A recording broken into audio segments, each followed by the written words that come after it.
നമ്മൾക്കുള്ള മെച്ചം തോന്നുന്ന ഇത് എപ്പോഴും എൻ്റെ മക്കളെ പ്രാർത്ഥന അല്ലെങ്കിൽ എന്തെങ്കിലും ആത്മീയ പദ്ധതി അതെല്ലാം എൻ്റെ സഹോദരൻ ചെയ്യുമ്പോൾ വളരെ ഇൻ്റലിജൻ്റ് ആയിരിക്കണം, ബുദ്ധിപരം. ഇപ്പം ഈ വിശ്വാസ ജീവിതം എന്ന് പറയണത് ഒരു ബുദ്ധിപരമായിട്ടുള്ള ഇടപെടലാണ്, വൈകാരികമായിട്ടുള്ള വിഷയമല്ല, ഒരു ബുദ്ധിപരമായിട്ടുള്ള ഇടപെടലാണ്. ഇപ്പോൾ ചില പ്രാർത്ഥനാ രൂപങ്ങൾ ഇപ്പോൾ സ്തുതിച്ച് കഴിയുമ്പോൾ ചില ആൾക്കാർക്ക് തലയടിച്ചൊക്കെ വീഴത്തില്ലേ, അതുപോലെ അഭ്യാസങ്ങളെ കൊണ്ട് കാര്യങ്ങളൊന്നുമില്ല.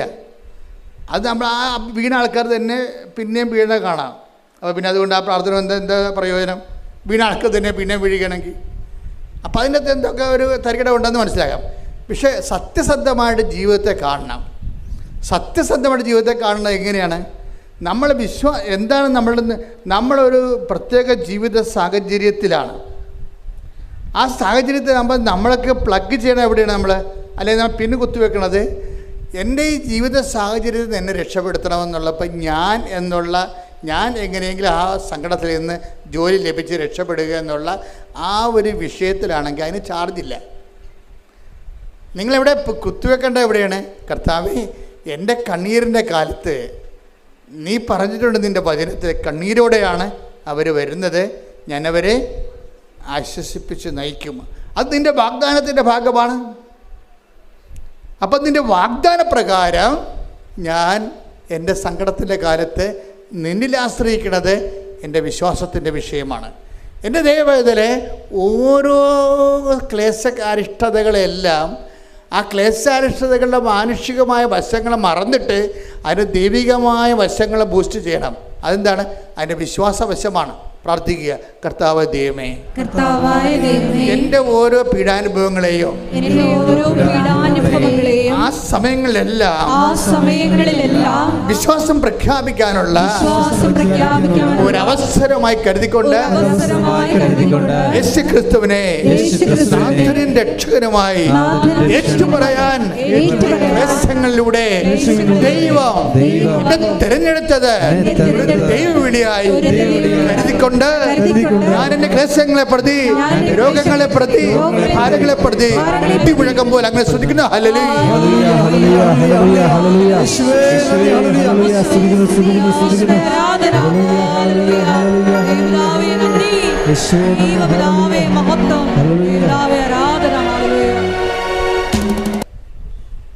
പ്ലഗിലാണ് പിന്നെ കുത്തേണ്ടത്. ചാർജുള്ളത് എവിടെയാണ്? വിശ്വാസ പ്രഖ്യാപനത്തിനാണ് ചാർജുള്ളത്. നിങ്ങളുടെ ക്ലേശങ്ങളെ വിശ്വാസ പ്രഖ്യാപനത്തിനുള്ള ഒരവസരമായി നിങ്ങൾ തിരിച്ചറിയണം. ഓക്കെ അല്ലേ? ക്ലിയർ അല്ലേ? സെക്കൻഡ് പോയിൻ്റ്, കൃപാസനത്തിൽ വരുമ്പോൾ ഉണ്ടാകുന്ന അഡീഷണൽ ബെനിഫിറ്റ്സ് എന്താണെന്നറിയാമോ?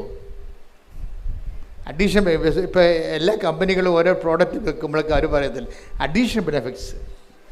കൃപാസനത്തിലുള്ള അഡീഷണൽ ബെനിഫിറ്റ്സ് എന്താണ്?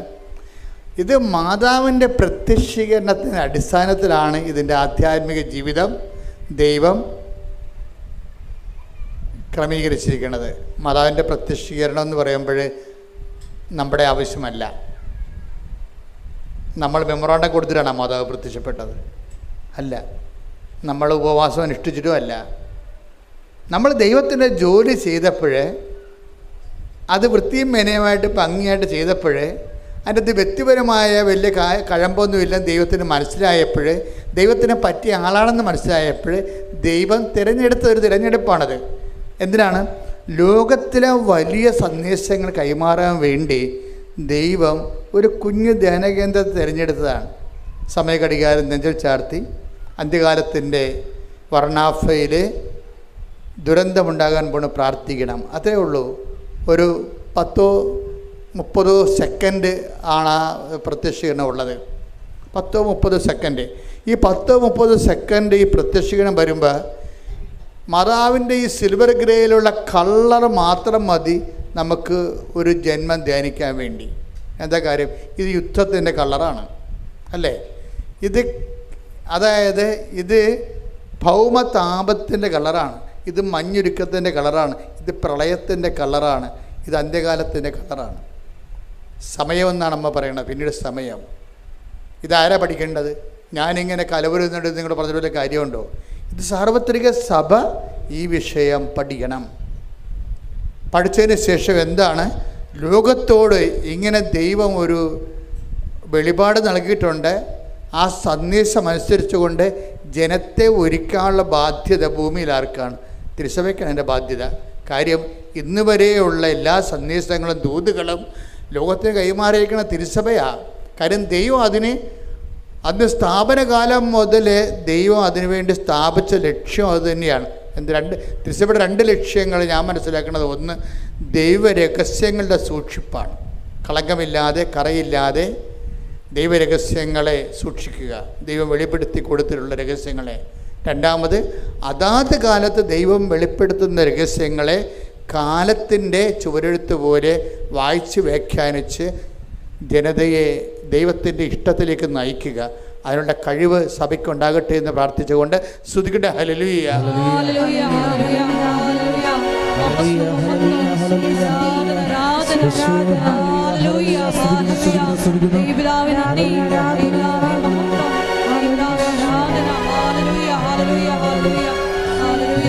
രണ്ടാമത്തെ പോയിൻ്റായിട്ട് അച്ഛൻ പറഞ്ഞത് എന്താണ്? മരിയൻ അമ്മമാതാവിൻ്റെ ഈ പ്രത്യക്ഷീകരണം നമ്മുടെ വിഷയത്തേക്കാൾ ഉപരി ദൈവത്തിൻ്റെ വിഷയമാണ്. ഈ സന്ദേശം കൈമാറേണ്ടതും സന്ദേശം അനുസരിച്ചുകൊണ്ട് ജീവിതം ക്രമീകരിച്ച സന്ദേശത്തിൻ്റെ യോഗ്യമായ ഒരു സന്ദേശ പങ്കാളിയായി ഉടമ്പടി ജീവിതം നമ്മളെ ശരിക്കും പരുവപ്പെടുത്തുന്നുണ്ട്. ഞാൻ ഇപ്പോഴേ എൻ്റെ പ്രാർത്ഥനകളുടെ എണ്ണം ഇപ്പം നിങ്ങളെ കാണുമ്പോഴൊക്കെ ഞാൻ പ്രാർത്ഥിക്കുമ്പോൾ, പണ്ട് എൻ്റെ അടുത്ത് വന്നിട്ടുള്ള ആൾക്കാരുടെ അടുത്ത് പ്രാർത്ഥിക്കുമ്പോൾ അവിടെ തലയിലൊക്കെ കൈവച്ച് കഴിഞ്ഞാൽ ഞാൻ 10 മിനിറ്റൊക്കെ പ്രാർത്ഥിക്കുമായിരുന്നു. ഇപ്പോൾ ഒരു 5 സെക്കൻഡേ പ്രാർത്ഥിക്കത്തുള്ളൂ. എന്താ വ്യത്യാസം? ആ ഒരു വ്യത്യാസമുണ്ട്. കാരണം ഞാൻ കഴിഞ്ഞ ഇപ്പോൾ അച്ഛനായിട്ട് 30-40 കൊല്ലമായി. അപ്പോൾ കഴിഞ്ഞ കാലങ്ങളിൽ എത്രയോ, ഞാൻ 87 മുതൽ ജനങ്ങളിങ്ങനെ പ്രാർത്ഥിക്കാൻ വന്നതാണ്. അന്നൊക്കെ ജനങ്ങളുടെ തലക്കൈ വെക്കുമ്പോൾ ഞാൻ പറഞ്ഞുകൊണ്ടിരുന്നത് കുറേ കാര്യങ്ങൾ പറയും. കർത്താവിൻ്റെ പീഡാനുഭവവും കുരിശുമരണവും എല്ലാം പറയും. അതിൻ്റെ അടിസ്ഥാനം പറയും, എല്ലാം പറയും. പ്രാർത്ഥനയുടെ അടിസ്ഥാനങ്ങളെല്ലാം വെളിവാക്കിയിട്ടാണ് പിന്നീട് ആ ജനങ്ങളുടെ രോഗങ്ങളുടെ എല്ലാം വിശദാംശങ്ങൾ പറയും. ജനങ്ങളുടെ രോഗങ്ങളുടെ, ഇപ്പോൾ രോഗങ്ങളുടെ വിശദാംശങ്ങളൊന്നും പറയത്തില്ല. എന്താ കാര്യം? ഒരു കാര്യം പറയും. എന്താണ്? മാതാവിൻ്റെ പ്രത്യക്ഷീകരണത്തിൻ്റെ സാക്ഷിയായി എന്നെ ഉയർത്തണമേ, ചാപ്റ്റർ ഈസ് ക്ലോസ്ഡ്. ആ വ്യത്യാസം വരുന്നുണ്ട്. അത് നിസ്സാര വ്യത്യാസമല്ല. എനിക്കിപ്പോൾ മനസ്സിലായെന്ന് വെച്ച് കഴിഞ്ഞാൽ വാരിക്കെട്ടി പ്രാർത്ഥിക്കേണ്ട കാര്യമില്ല. എന്താ പ്രാർത്ഥിക്കേണ്ടത്? ദൈവം നമുക്ക് നൽകിയൊരു പദ്ധതിയുണ്ട്. ദൈവം തിരഞ്ഞെടുത്ത ദൈവത്തിൻ്റെ ഒരു പദ്ധതിയുണ്ട്. ആ പദ്ധതി എന്താണ്? മാതാവിൻ്റെ പ്രത്യക്ഷീകരണമാണ്. ആ മാതാവിൻ്റെ പ്രത്യക്ഷീകരണത്തിൻ്റെ നിങ്ങളെ കൃപാസനത്തിൽ കൊണ്ടുവരാൻ കാര്യം എന്താ? 109 ധ്യാനകേന്ദ്രം കേരളത്തിലുണ്ട്. Why you should you chosen for Kripasanam. അപ്പോൾ ഉറപ്പല്ലേ? നിങ്ങൾ ഈ 109 ധ്യാനകേന്ദ്രത്തിൽ നിന്ന് നിങ്ങളെ ഈ കൃപാസനത്തിലേക്ക് നിങ്ങളെ സെലക്ട് ചെയ്യുമ്പോൾ ദൈവം ഉദ്ദേശിക്കുന്നത് എന്താ? നിങ്ങളെ മാതാവിൻ്റെ പ്രത്യക്ഷീകരണത്തിൻ്റെ സാക്ഷിയാക്കാനാണ്. അല്ലെങ്കിൽ ഈ കാണുന്ന കാര്യങ്ങളെല്ലാം എല്ലായിടത്തും ഉണ്ടല്ലേ? എല്ലാ ധ്യാനകേന്ദ്രങ്ങൾക്കും ദൈവത്തിൻ്റെ കൃപയില്ലേ? അവിടെയുള്ള ജനഗുരുക്കന്മാർക്ക് കർത്താവിൻ്റെ കൃപയില്ലേ? പക്ഷേ കൃപാസനത്തിൽ വരുമ്പോൾ ദൈവം ഉദ്ദേശിക്കുന്നത് എന്താണ്? നിങ്ങളെ മാതാവിൻ്റെ പ്രത്യക്ഷീകരണത്തിൻ്റെ സാക്ഷികളാകണം. അപ്പോൾ നിങ്ങളെന്താ ചെയ്യേണ്ടത്? അമ്മേ, എന്നെ പ്രത്യക്ഷീകരണത്തിൻ്റെ സാക്ഷിയാക്കണം. അത്രയുള്ള കാര്യങ്ങൾ. പിന്നെ നമ്മളെന്താ ചെയ്യേണ്ടത്? ഉടമ്പടിയുടെ ഈ പ്രത്യക്ഷീകരണത്തിൻ്റെ സാക്ഷിയാക്കുമ്പോൾ ദൈവം നിങ്ങളുടെ ജീവിതത്തിൽ പ്രവർത്തിക്കണ്ടേ? ക്യാൻസർ മാറണ്ടേ? തൈറോയിഡ് മാറണ്ടേ? കടങ്ങൾ പരിഹരിക്കണ്ടേ? നിങ്ങളുടെ ആത്മീയ ജീവിതം വലുതാകണ്ടേ? നിങ്ങൾക്ക് സുവിശേഷം പ്രഖ്യാപിക്കണ്ടേ? നിങ്ങൾക്ക് സുവിശേഷമാകണ്ടേ? സുവിശേഷമേകണ്ടേ? ദൈവത്തിൻ്റെ സ്വന്തം പൈതലാകണ്ടേ? അപ്പം അങ്ങനെ വരുമ്പോൾ അതിനാണ് ദൈവം എന്താ പറഞ്ഞിരിക്കുന്നത്? അവൻ പറയണത് പോലെ ചെയ്യുക. അപ്പം അവൻ പറയണ പോലെ ചെയ്യാൻ നമുക്ക് നോട്ട് തന്നിട്ടുണ്ട്. കൃപാസന മാതാവിൻ്റെ പ്രത്യക്ഷീകരണത്തിൻ്റെ സാക്ഷികളാണെങ്കിൽ ആദ്യം എന്താ ചെയ്യേണ്ടത്? അമ്മ ആദ്യം എന്താണ് ചെയ്തത്? ഒരു കുടുംബത്തിന് പ്രയാസങ്ങൾ വന്ന സമയത്ത്, ഒരു കുടുംബത്തിന് അപമാനം വന്ന സമയത്ത്, ഒരു കുടുംബത്തിന് നിക്കക്കളിയില്ലാത്ത സമയത്ത്, ഒരു കുടുംബത്തിന് അപമാനം വന്നപ്പോൾ അമ്മ എന്ത് ചെയ്യണമെന്നാണ് ദൈവം ആഗ്രഹിച്ചത്? അമ്മ ആ വിഷയം മുഴുവനും ഈശോയുടെ അടുത്തേക്ക് കൊണ്ടുവന്നു. ഈശോയുടെ അടുത്ത് കൊണ്ടുവന്നപ്പോൾ പറഞ്ഞു, ഈശോനെ കൊണ്ട് ദൈവം ഉദ്ദേശിക്കുന്നത് പാപത്തിന് പരിഹാരം ചെയ്യുക, മനുഷ്യരാശിയുടെ രക്ഷയും വീണ്ടെടുപ്പ് സാധിക്കുക എന്നുള്ളതാണ് ഈശോനെ കൊണ്ട് പരമപിതാവ് ഉദ്ദേശിക്കുന്നത്. അതുകൊണ്ട് ആ ഒരു ലക്ഷ്യം അട്ടിമറിക്കപ്പെടുമെന്ന് വിചാരിച്ചുകൊണ്ട് ഈശോ ആദ്യം ബ്ലോക്ക് ചെയ്യുന്നുണ്ട്. എനിക്ക് നിനക്ക് എന്താണ്, എൻ്റെ സമയം ഇനി സമാഗതമായിട്ടില്ലല്ലോ. അപ്പോൾ അമ്മ സ്വാഭാവികമായിട്ട്, അമ്മയ്ക്ക് ഏറ്റവും കൂടുതൽ ബന്ധം ആരോടാണ്? ഈശോനോട് ഉണ്ടായേക്കാൾ നേരത്തെ ബന്ധം അപ്പയ്ക്ക് അപ്പായോടുള്ള ബന്ധം ഉണ്ടായത്. അപ്പായോടും ബന്ധം ഉണ്ടായതിൻ്റെ പേരിലാണ് അമ്മയ്ക്ക് പരിശുദ്ധാത്മാവിനെ കിട്ടിയത്. അപ്പോൾ അമ്മ അപ്പായോട് പറഞ്ഞു, വാട്ട് ഐ ഷുഡ് ഡു, ഇതാണ് ഈശോ പറയണമെന്ന് പറയും. അപ്പോഴുടനെ പരിശുദ്ധാത്മാവ് അമ്മയ്ക്ക് ജ്ഞാനവരം കൊടുക്കുന്നതാണ്. എന്താണ്? ഇങ്ങനെ ഈ വിഷയത്തിൽ ഈശോനെ നമുക്ക് ഇടപെടുത്താൻ എളുപ്പ വഴിയുണ്ട്. എന്ത് ചെയ്യണം? അവൻ പറയണ പോലെ ചെയ്താൽ മതി. അതെന്ന് വെച്ച് കഴിഞ്ഞാൽ ആ ഒരു ഇൻസിഡൻറ്റ് സംഭവിച്ചാണെങ്കിലും അതിൻ്റെ ഒരു പ്രായോഗിക വ്യാഖ്യാനം വരണത് അമ്മ പഠിച്ച ആത്മീയതയിൽ നിന്നാണ്. അമ്മയും ഈശോനെ ഉദരത്തിൽ ഉരുവാക്കിയത് അങ്ങനെയാണ്. ദൈവത്തിനൊന്നും അസാധ്യമല്ലല്ലോ എന്ന് അമ്മയോട് പറയണില്ലേ? അമ്മ മനസ്സിലാക്കിയ ദൈവത്തെ, അമ്മയ്ക്ക് വെളിപ്പെട്ട് കിട്ടിയ ദൈവത്തെക്കുറിച്ച് മാലാഖ അമ്മയോട് പറഞ്ഞത് എന്താണ്? ദൈവത്തിനൊന്നും അസാധ്യമല്ലല്ലോ. അപ്പോൾ ദൈവം ആരാണെന്ന് ചോദിച്ചാൽ അമ്മ പറയും, രണ്ട് കാര്യം പറയും. അവൻ വലിയവനാണ്, രണ്ടാമത്തെ കർത്താവിനിക്ക് വലിയ കാര്യങ്ങൾ ചെയ്തിരിക്കുന്നു, അവൻ വലിയവനാണ്. രണ്ടാമത്തെ എന്താണ്? അവന് ഒന്നും അസാധ്യമല്ലാത്തവനാണ്. അപ്പോൾ ഒന്നും അസാധ്യമല്ലാത്ത ദൈവത്തിനെ എങ്ങനെയാണ് നമ്മുടെ ജീവിതത്തിലേക്ക് കൊണ്ടുവരേണ്ടതെന്ന് ജ്ഞാനവരം വേണം. ആ ജ്ഞാനവരം പരിശുദ്ധാത്മാവ് അമ്മയ്ക്ക് നേരത്തെ പാഠങ്ങൾ കൊടുത്തിട്ടുണ്ട്. നീ ഗർഭം ധരിച്ചു ഒരു പുത്രനെ പ്രസവിക്കുമെന്ന് പറയുമ്പോൾ ഈശോ പറഞ്ഞ സംഭവങ്ങൾ തന്നെ അതിൻ്റെ ഒരു ബാലൻസ് തന്നെ അമ്മയും പണ്ട് ദൈവത്തോട് സംസാരിച്ചതാണ്. ഇതെങ്ങനെ സംഭവിക്കും, ഞാൻ പുരുഷനെ അറിയുന്നില്ലല്ലോ. അത് തന്നെയാണ് അതിൻ്റെ തന്നെ വേറെ ഒരു ഭാഷയാണ് എനിക്കും നിനക്കും എൻ്റെ സമയം ഇനിയും സമാഗതമായിട്ടില്ലല്ലോ. അതാണ് സംഭവം. രണ്ടും ഒന്ന് തന്നെയാണ്. ഇപ്പം പണ്ട് ഈശോയ്ക്ക് പകരം അമ്മയാണ് ഈ ചോദ്യം ചോദിച്ചത്. അമ്മ എന്താണ് ഈ അപ്പയോട് ചോദിച്ചത്? ഇതെങ്ങനെ സംഭവിക്കും? അപ്പോൾ പരിശുദ്ധാത്മാവ് അമ്മയ്ക്ക് ഒരു ആൻസർ കൊടുത്തു. എന്താ പറഞ്ഞത്? ഞാൻ പരിശുദ്ധാത്മാവ് നിൻ്റെ മേൽ വരും. അത് മാലാഖ വഴി പറഞ്ഞതാണ്. എന്നിട്ട് നിന്നിൽ നിന്ന് ഉത്ഭവിക്കുന്നവൻ അത്യുന്നതൻ ദൈവത്തൊന്ന് വിളിക്കപ്പെടും. ആ വെളിപാട് അവസാനിക്കുന്നത് എങ്ങനെയാണ്? ദൈവത്തിനൊന്നും അസാധ്യമല്ലല്ലോ എന്ന് പറയുമ്പോൾ അമ്മ ഒരു ഉത്തരം പറയുന്നുണ്ട്. എന്താണ്? ഇതാ കർത്താവിൻ്റെ ദാസി, നിൻ്റെ വചനം പോലെ എന്നിൽ നിറവേട്ടെ. അപ്പോൾ വചനം എന്ന് പറയുന്നത് എന്താണ്? ഒന്നും അസാധ്യമല്ലാത്ത ദൈവത്തിനെ നമ്മുടെ ജീവിതത്തിൽ എല്ലാം സാധ്യമാക്കുന്നതിൻ്റെ ഒരു പോംവഴി എന്താണ്? നിൻ്റെ വചനം പോലെ എന്നിൽ ആ വചനത്തെ നിറവേറ്റുകയാണ്. ഇതമ്മ പഠിച്ചതാണ് നേരത്തെ.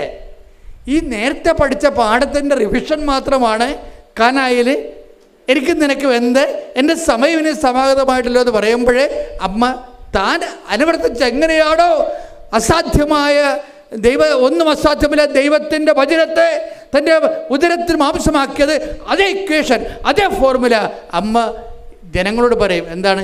ഞാൻ ഇങ്ങനെയാണ് ഈശോൻ്റെ ഉദരത്തിൽ വചനത്തെ ഗർഭം ധരിച്ച് മാംസമാക്കിയതെങ്കിലേ സന്നിഗ്ധമായ അവസ്ഥയിൽ ദൈവത്തെ ഈ വിഷയത്തിൽ ഇടപെടുന്നതിന് ഒറ്റ കാര്യം അത്രയേ ഉള്ളൂ. എന്നെപ്പോലെ നിങ്ങളും ദൈവത്തിൻ്റെ വചനം അവൻ പറയണത് പോലെ ചെയ്താലും മതി.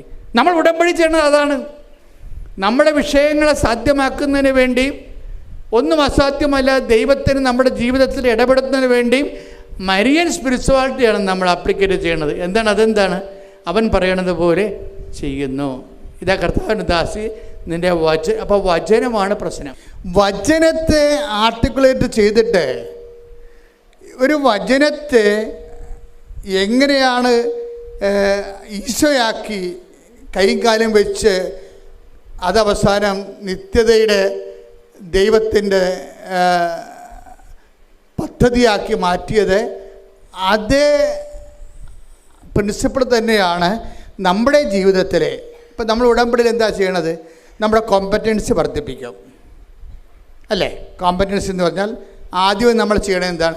ദൈവത്തോട് ഉടമ്പടി ചെയ്യാൻ നമ്മൾ ദൈവത്തോട് ഉടമ്പടി ചെയ്യാനോ ദൈവത്തിന് മുഖത്ത് നോക്കാനോ ദൈവത്തിൻ്റെ വാക്ക് കർത്താവിന് നാമം വൃഥാ പ്രയോഗിക്കരുതെന്ന് പോലും നമ്മുടെ പ്രമാണത്തിലുണ്ട്. ആ പ്രമാണം കാലഹരണപ്പെട്ടിട്ടില്ല. അല്ലേ കർത്താവിന് നാമം വൃഥാ 10 കൽപ്പനയിൽ ഉള്ളതാണ്. അപ്പോൾ ദൈവത്തിന് നാമം പോലും പ്രയോഗിക്കുന്നത് ഭയപ്പെട്ടാണ് ഉപയോഗിക്കുന്നത്.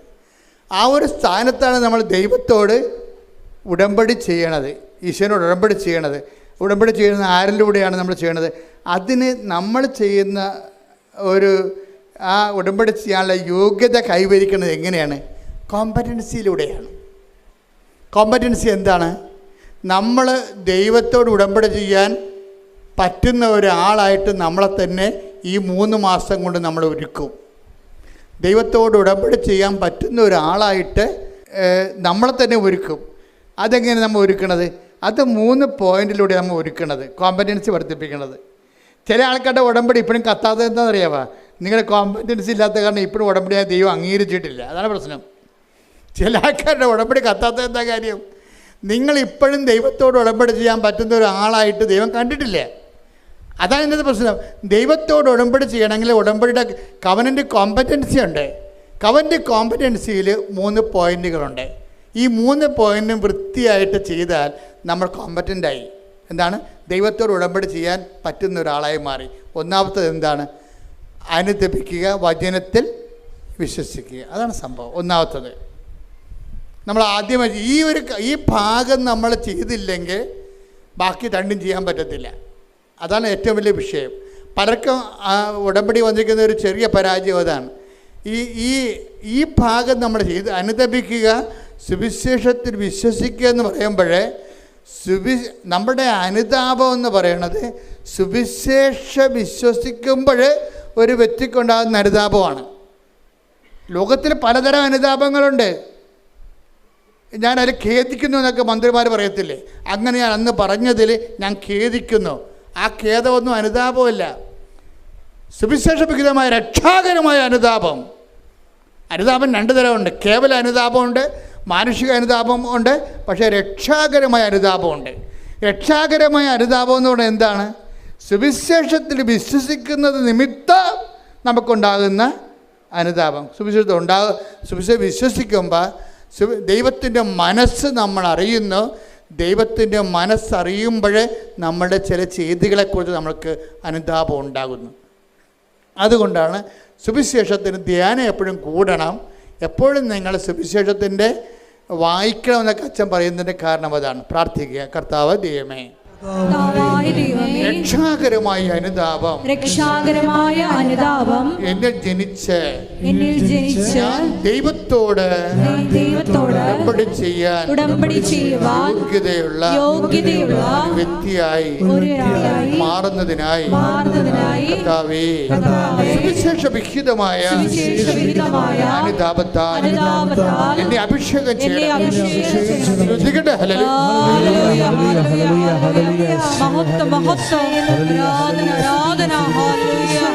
അവൻ്റെ കോമ്പറ്റൻസി എന്ന് പറഞ്ഞാൽ ഉടമ്പടി ദൈവത്തോട് ചെയ്യാനുള്ള യോഗ്യത. ഒന്നാമത്തെ പോയിന്റ് കഴിഞ്ഞല്ലേ? ഇനി 2ാമത്തെ പോയിന്റ് ഉണ്ട്. ആദ്യത്തെ പോയിന്റ് എന്താണ്? അനുതപിക്കുക, വിശ്വസിക്കുക. ഇനി നമ്മളെ യോഗ്യമാക്കുന്ന ഒരു ഉത്തമ ഉടമ്പടി പങ്കാളിയായി മാറ്റുന്ന 2ാമത്തെ പോയിന്റ് എന്താണെന്നറിയാവോ? അവൻ പറയണത് പോലെ ചെയ്യുക. അതതിൻ്റെ മർമ്മം എന്ന് പറഞ്ഞാൽ അവൻ പറയണവർ ചെയ്യുക. നമ്മൾ അതിൻ്റെ പേരിലാണ് ഞാൻ രോഗിയായിരുന്നു, നിങ്ങളെന്നെ സന്ദർശിച്ചു. കരുണയുള്ളവർ ഭാഗ്യവാന്മാർ, അവരുടെ മേൽ കാരുണ്യമുണ്ടാകും. അപ്പോഴങ്ങനെ ദൈവത്തിൻ്റെ കരുണയും അതുപോലെ തന്നെ ദൈവത്തിൻ്റെ വചനങ്ങളും, ഞാൻ പരദേശിയായിരുന്നു, നിങ്ങളെ സന്ദർശിച്ചു. ഞാൻ കാരാഗൃഹത്തിലായിരുന്നു, നിങ്ങളെന്നെ സന്ദർശിച്ചു. ഞാൻ രോഗിയായിരുന്നു, നിങ്ങളെന്നെ സന്ദർശിച്ചു. അപ്പോൾ എല്ലാ തരത്തിലുള്ള മനുഷ്യോപകാര പ്രവർത്തനങ്ങളെന്ന് ഇന്ന് നമുക്ക് പറയാൻ പറ്റത്തില്ല. ഇപ്പം നമ്മൾ ഈ മരങ്ങളെല്ലാം നമ്മൾ ഈ കെട്ടിടം എന്താണ് ഇവിടെ വന്നിരിക്കണത്? ഈ കെട്ടിടം എന്താ ഇവിടെ? ഈ കെട്ടിടം കല്ലിട്ടത് അവിടെയാണ്. അപ്പം ഞങ്ങൾ കെട്ടിടം പണിയാൻ വേണ്ടി വന്നപ്പോൾ അവിടെ 2 മരം നിൽക്കുന്നുണ്ടായിരുന്നു. അപ്പോൾ ഞാൻ പറഞ്ഞു മരം വെട്ടാൻ പറ്റത്തില്ലെന്ന് പറഞ്ഞു. അപ്പം മരമില്ലാത്ത സ്ഥലത്തേക്ക് കെട്ടിടം മാറ്റിയതിനെ കണ്ടത്. 2 മരത്തിന് വേണ്ടിയാണ്. അല്ലെങ്കിൽ റോഡിൽ നിന്ന് നോക്കുമ്പോൾ ഭംഗിയായിട്ട് ഈ കെട്ടിടം കാണാൻ പറ്റും. പെട്ടെന്ന് നമ്മൾ ഭംഗിയായിട്ട് ആൾക്കാരെ കാണിക്കുകയല്ല പ്രശ്നം. ഇവിടെ ജീവജാലങ്ങൾ ഒരുമിച്ച് നമ്മൾ ജീവിക്കുമ്പോൾ നമ്മൾ പങ്കെടുക്കുന്ന ഒരു പൊതു പ്രകൃതിയുണ്ട്. അതിനകത്ത് വെള്ളമുണ്ട്, വായുവുണ്ട്, മരങ്ങളുണ്ട്. ഈ മുളയുടെ 2 കഷ്ണങ്ങൾ വെട്ടിയതിന് ഞാൻ ഇവിടെ വന്ന് കോൺട്രാക്ടറുമായിട്ട് ഒരു ദിവസം മുഴുവൻ പ്രശ്നം ഉണ്ടാക്കി. എന്നിട്ടും അവരത് വെട്ടി. കാര്യം അതിൻ്റെ അകത്ത് മുള കാറ്റത്ത് ആടിക്കൊണ്ട് നമ്മുടെ പല അലുമിനിയം ഷീറ്റുകളെ തെറിപ്പിച്ച് കളഞ്ഞു. പക്ഷേ ഇത് പ്രകൃതിയെ സംരക്ഷിക്കുക എന്നുള്ളതും നമ്മുടെ സുവിശേഷ വിഹിതമായ ഒരു സാക്ഷ്യമാണത്. കാര്യം നമുക്ക് വെറുതെ ഇങ്ങനെ സർവൈവ് ചെയ്യാൻ പറ്റത്തില്ല. ഞാനൊരു ഗൾഫ് രാജ്യങ്ങളിൽ സുവിശേഷ വേലയ്ക്ക് പോയപ്പോൾ ഞാൻ ഒരു 10-100 കിലോമീറ്റർ ഈ എണ്ണപ്പാടത്തിലൂടെ പോയി. അപ്പം ഞാനവിടെ ദൈവമേ കേരളം എന്ത് മനോഹരമാണെന്ന്. ഖത്തറിൽ ചെന്നപ്പോൾ അത് വേറെ രാജ്യമാണ്. ഖത്തറിൻ്റെ വിമാനത്താവളത്തിനകത്ത് അവർ വനം വെച്ച് പിടിപ്പിക്കുകയാണ്. വിമാനത്താവളത്തിനകത്ത് അതെന്ത് കോടികൾ മുടക്കിയാണ് ആ മരങ്ങൾ വെച്ച് പിടിപ്പിക്കുന്നത്. ഒരു പച്ചപ്പില്ലാത്തതിന് എന്തുമാത്രം വിഷമിക്കണമെന്നാണ്. അപ്പം നമുക്ക് ഉള്ള സാഹചര്യങ്ങളെ ഉപയോഗിക്കുന്നത് ഈ മനുഷ്യൻ മാനസാന്തരപ്പെടുന്ന മാത്രമല്ല, മാനസാന്തരത്തിൻ്റെ ഒരു ഇക്കോളജിയുമായിട്ട് കുറേ ബന്ധമുള്ള കാര്യങ്ങളാണ്. വെച്ചാൽ എല്ലാ ജീവജാലങ്ങളും വളരാനും പുലരാനും അനുവദിക്കുന്നു. നമുക്ക് ദോഷം ഉണ്ടാകുന്ന ജീവജാലങ്ങളെ കുറിച്ചല്ല. ഇപ്പോൾ പാമ്പിനൊക്കെ പറഞ്ഞ് വീട്ടിൽ കയറ്റി വെക്കുന്ന ചിലപ്പോൾ അത് കൊത്തി ചത്തുപോകും നമ്മൾ. അതിനൊക്കെ നമുക്ക് കർത്താവ് പറഞ്ഞിട്ടുണ്ട്, നിങ്ങളെ വിവേകമുള്ളവരായിരിക്കണമെന്ന്, സർപ്പങ്ങളെപ്പോലെ വിവേകമുള്ളവരായിരിക്കണമെന്ന്. വിവേകം കാണിക്കേണ്ടി വരും ആ കാര്യത്തിൽ. പ്രകൃതി സ്നേഹം കാരണം വിവേകം പോകരുത്. അതൊരു പ്രാക്ടിക്കൽ പ്രൂഡൻസാണ് അതിൻ്റെ പശ്ചാത്തലം. അപ്പം ഞാൻ പറഞ്ഞു വരുന്നതിൻ്റെ കാരണം, അവൻ പറയണത് പോലെ ചെയ്തു വരുമ്പോഴേ സ്വാഭാവികമായിട്ട് മനുഷ്യൻ മാത്രമല്ല അവിടെ ആ ചെയ്യത്തിലുള്ളത്, പ്രകൃതിയും പരിസരങ്ങളും എല്ലാം അതിൻ്റെ അകത്തുണ്ട്. നമുക്ക് സ്വസ്ഥവും സമാധാനമായിട്ട് ജീവിക്കണമെങ്കിൽ ഇപ്പോൾ ആലപ്പുഴ വരുമ്പോൾ നമുക്ക് ഉണ്ടാകുന്നൊരു പ്രശ്നം എന്താ, ഇവിടുത്തെ എയർ ഇത്തിരി കട്ടിയാണ്. പക്ഷേ ഇടുക്കി ചെന്ന് കഴിഞ്ഞാൽ ഞങ്ങൾ ഞാൻ പറഞ്ഞ ഇടയ്ക്ക് ഞാൻ കാട്ടിൽ പോകും. എന്തിനാണെന്ന് അറിയാം, നല്ല ഫ്രഷ് ഓക്സിജൻ കിട്ടാൻ വേണ്ടിയാണ്. ഒരു ദിവസം മുഴുവനും കാട്ടിലൂടെ ഞാനും സണ്ണിയും കൂടി വെറുതെ സഞ്ചരിച്ച് അങ്ങോട്ടും ഇങ്ങോട്ടും വെറുതെ കാറിൻ്റെ ഡോറ് തുറന്നിട്ട്. എന്ന് വെച്ച് കഴിഞ്ഞാൽ അതൊരു ട്രീറ്റ്മെൻറ്റാണ് ശരിക്കും പറഞ്ഞാൽ.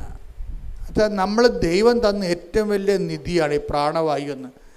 പ്രാണവായുവിൻ്റെ സാഹചര്യങ്ങൾ നമ്മുടെ ജീവിതത്തിൻ്റെ പരിസരങ്ങൾക്ക് ചുറ്റും നമ്മൾ ജനിപ്പിക്കണം. ഇതുപോലെ ഓക്സിജൻ കൊടുക്കുന്ന പേരാല് അത് മരിക്കാൻ പോയിട്ട് അതിനെ രാത്രി പൊക്കിയെടുത്ത് ചീഞ്ഞ ഭാഗം വെട്ടിയിട്ട് പിന്നെ സംരക്ഷിച്ച് വെച്ചിരിക്കുകയാണ്. അത് ഓക്സിജൻ കൊടുക്കുന്നതാണ്. എന്താ പ്രശ്നം വെച്ച് കഴിഞ്ഞാൽ, നമ്മളുടെ ജീവിതത്തിൽ നമ്മുടെ പരിസരങ്ങളും എല്ലാവർക്കും സൗഹൃദമായിട്ട് വളർന്നു വരുന്നതിന് വേണ്ടി നമ്മളെടുക്കുന്ന നിലപാടുകളും സുവിശേഷത്തിൻ്റെ ഒരു സാക്ഷീകരണത്തിൻ്റെ ഭാഗമാണ് എല്ലാം. ഇപ്പോൾ ഒരു കാഴ്ചപ്പാടാണ് നമുക്ക് കർത്താവ് നൽകിയിരിക്കുന്നത്. അതെല്ലാം ഉടമ്പടിയുടെ പരിധി വരുന്നതാണ്. അവൻ പറയണത് പോലെ ചെയ്യുക, പ്രാർത്ഥിക്കുക. കർത്താവായ ദൈവമേ, ദീനാനുകമ്പയോടുകൂടി മനുഷ്യനോട് പെരുമാറുമ്പോൾ തന്നെ സർവ്വജീവജാലങ്ങളോടും പ്രകൃതിയോടും ശുദ്ധമായ വെള്ളവും ശുദ്ധമായ വായു ഇവിടെ സംരക്ഷിക്കപ്പെടാൻ വേണ്ടി ദൈവമേ, അവൻ പറയണത് പോലെ ഞാൻ രോഗിയായിരുന്നു, നിങ്ങൾ എന്നെ സന്ദർശിച്ചു. പ്രകൃതിയും പരിസരവും രോഗാതുരമാകുമ്പോൾ മനുഷ്യരാശിക്ക് വേണ്ടി ദൈവത്തിന്റെ സൃഷ്ടിയെ സംരക്ഷിക്കാനുള്ള വിശേഷവിഹിതമായ പ്രതിബദ്ധതയാൽ എന്നെ അഭിഷേകം ചെയ്യണം.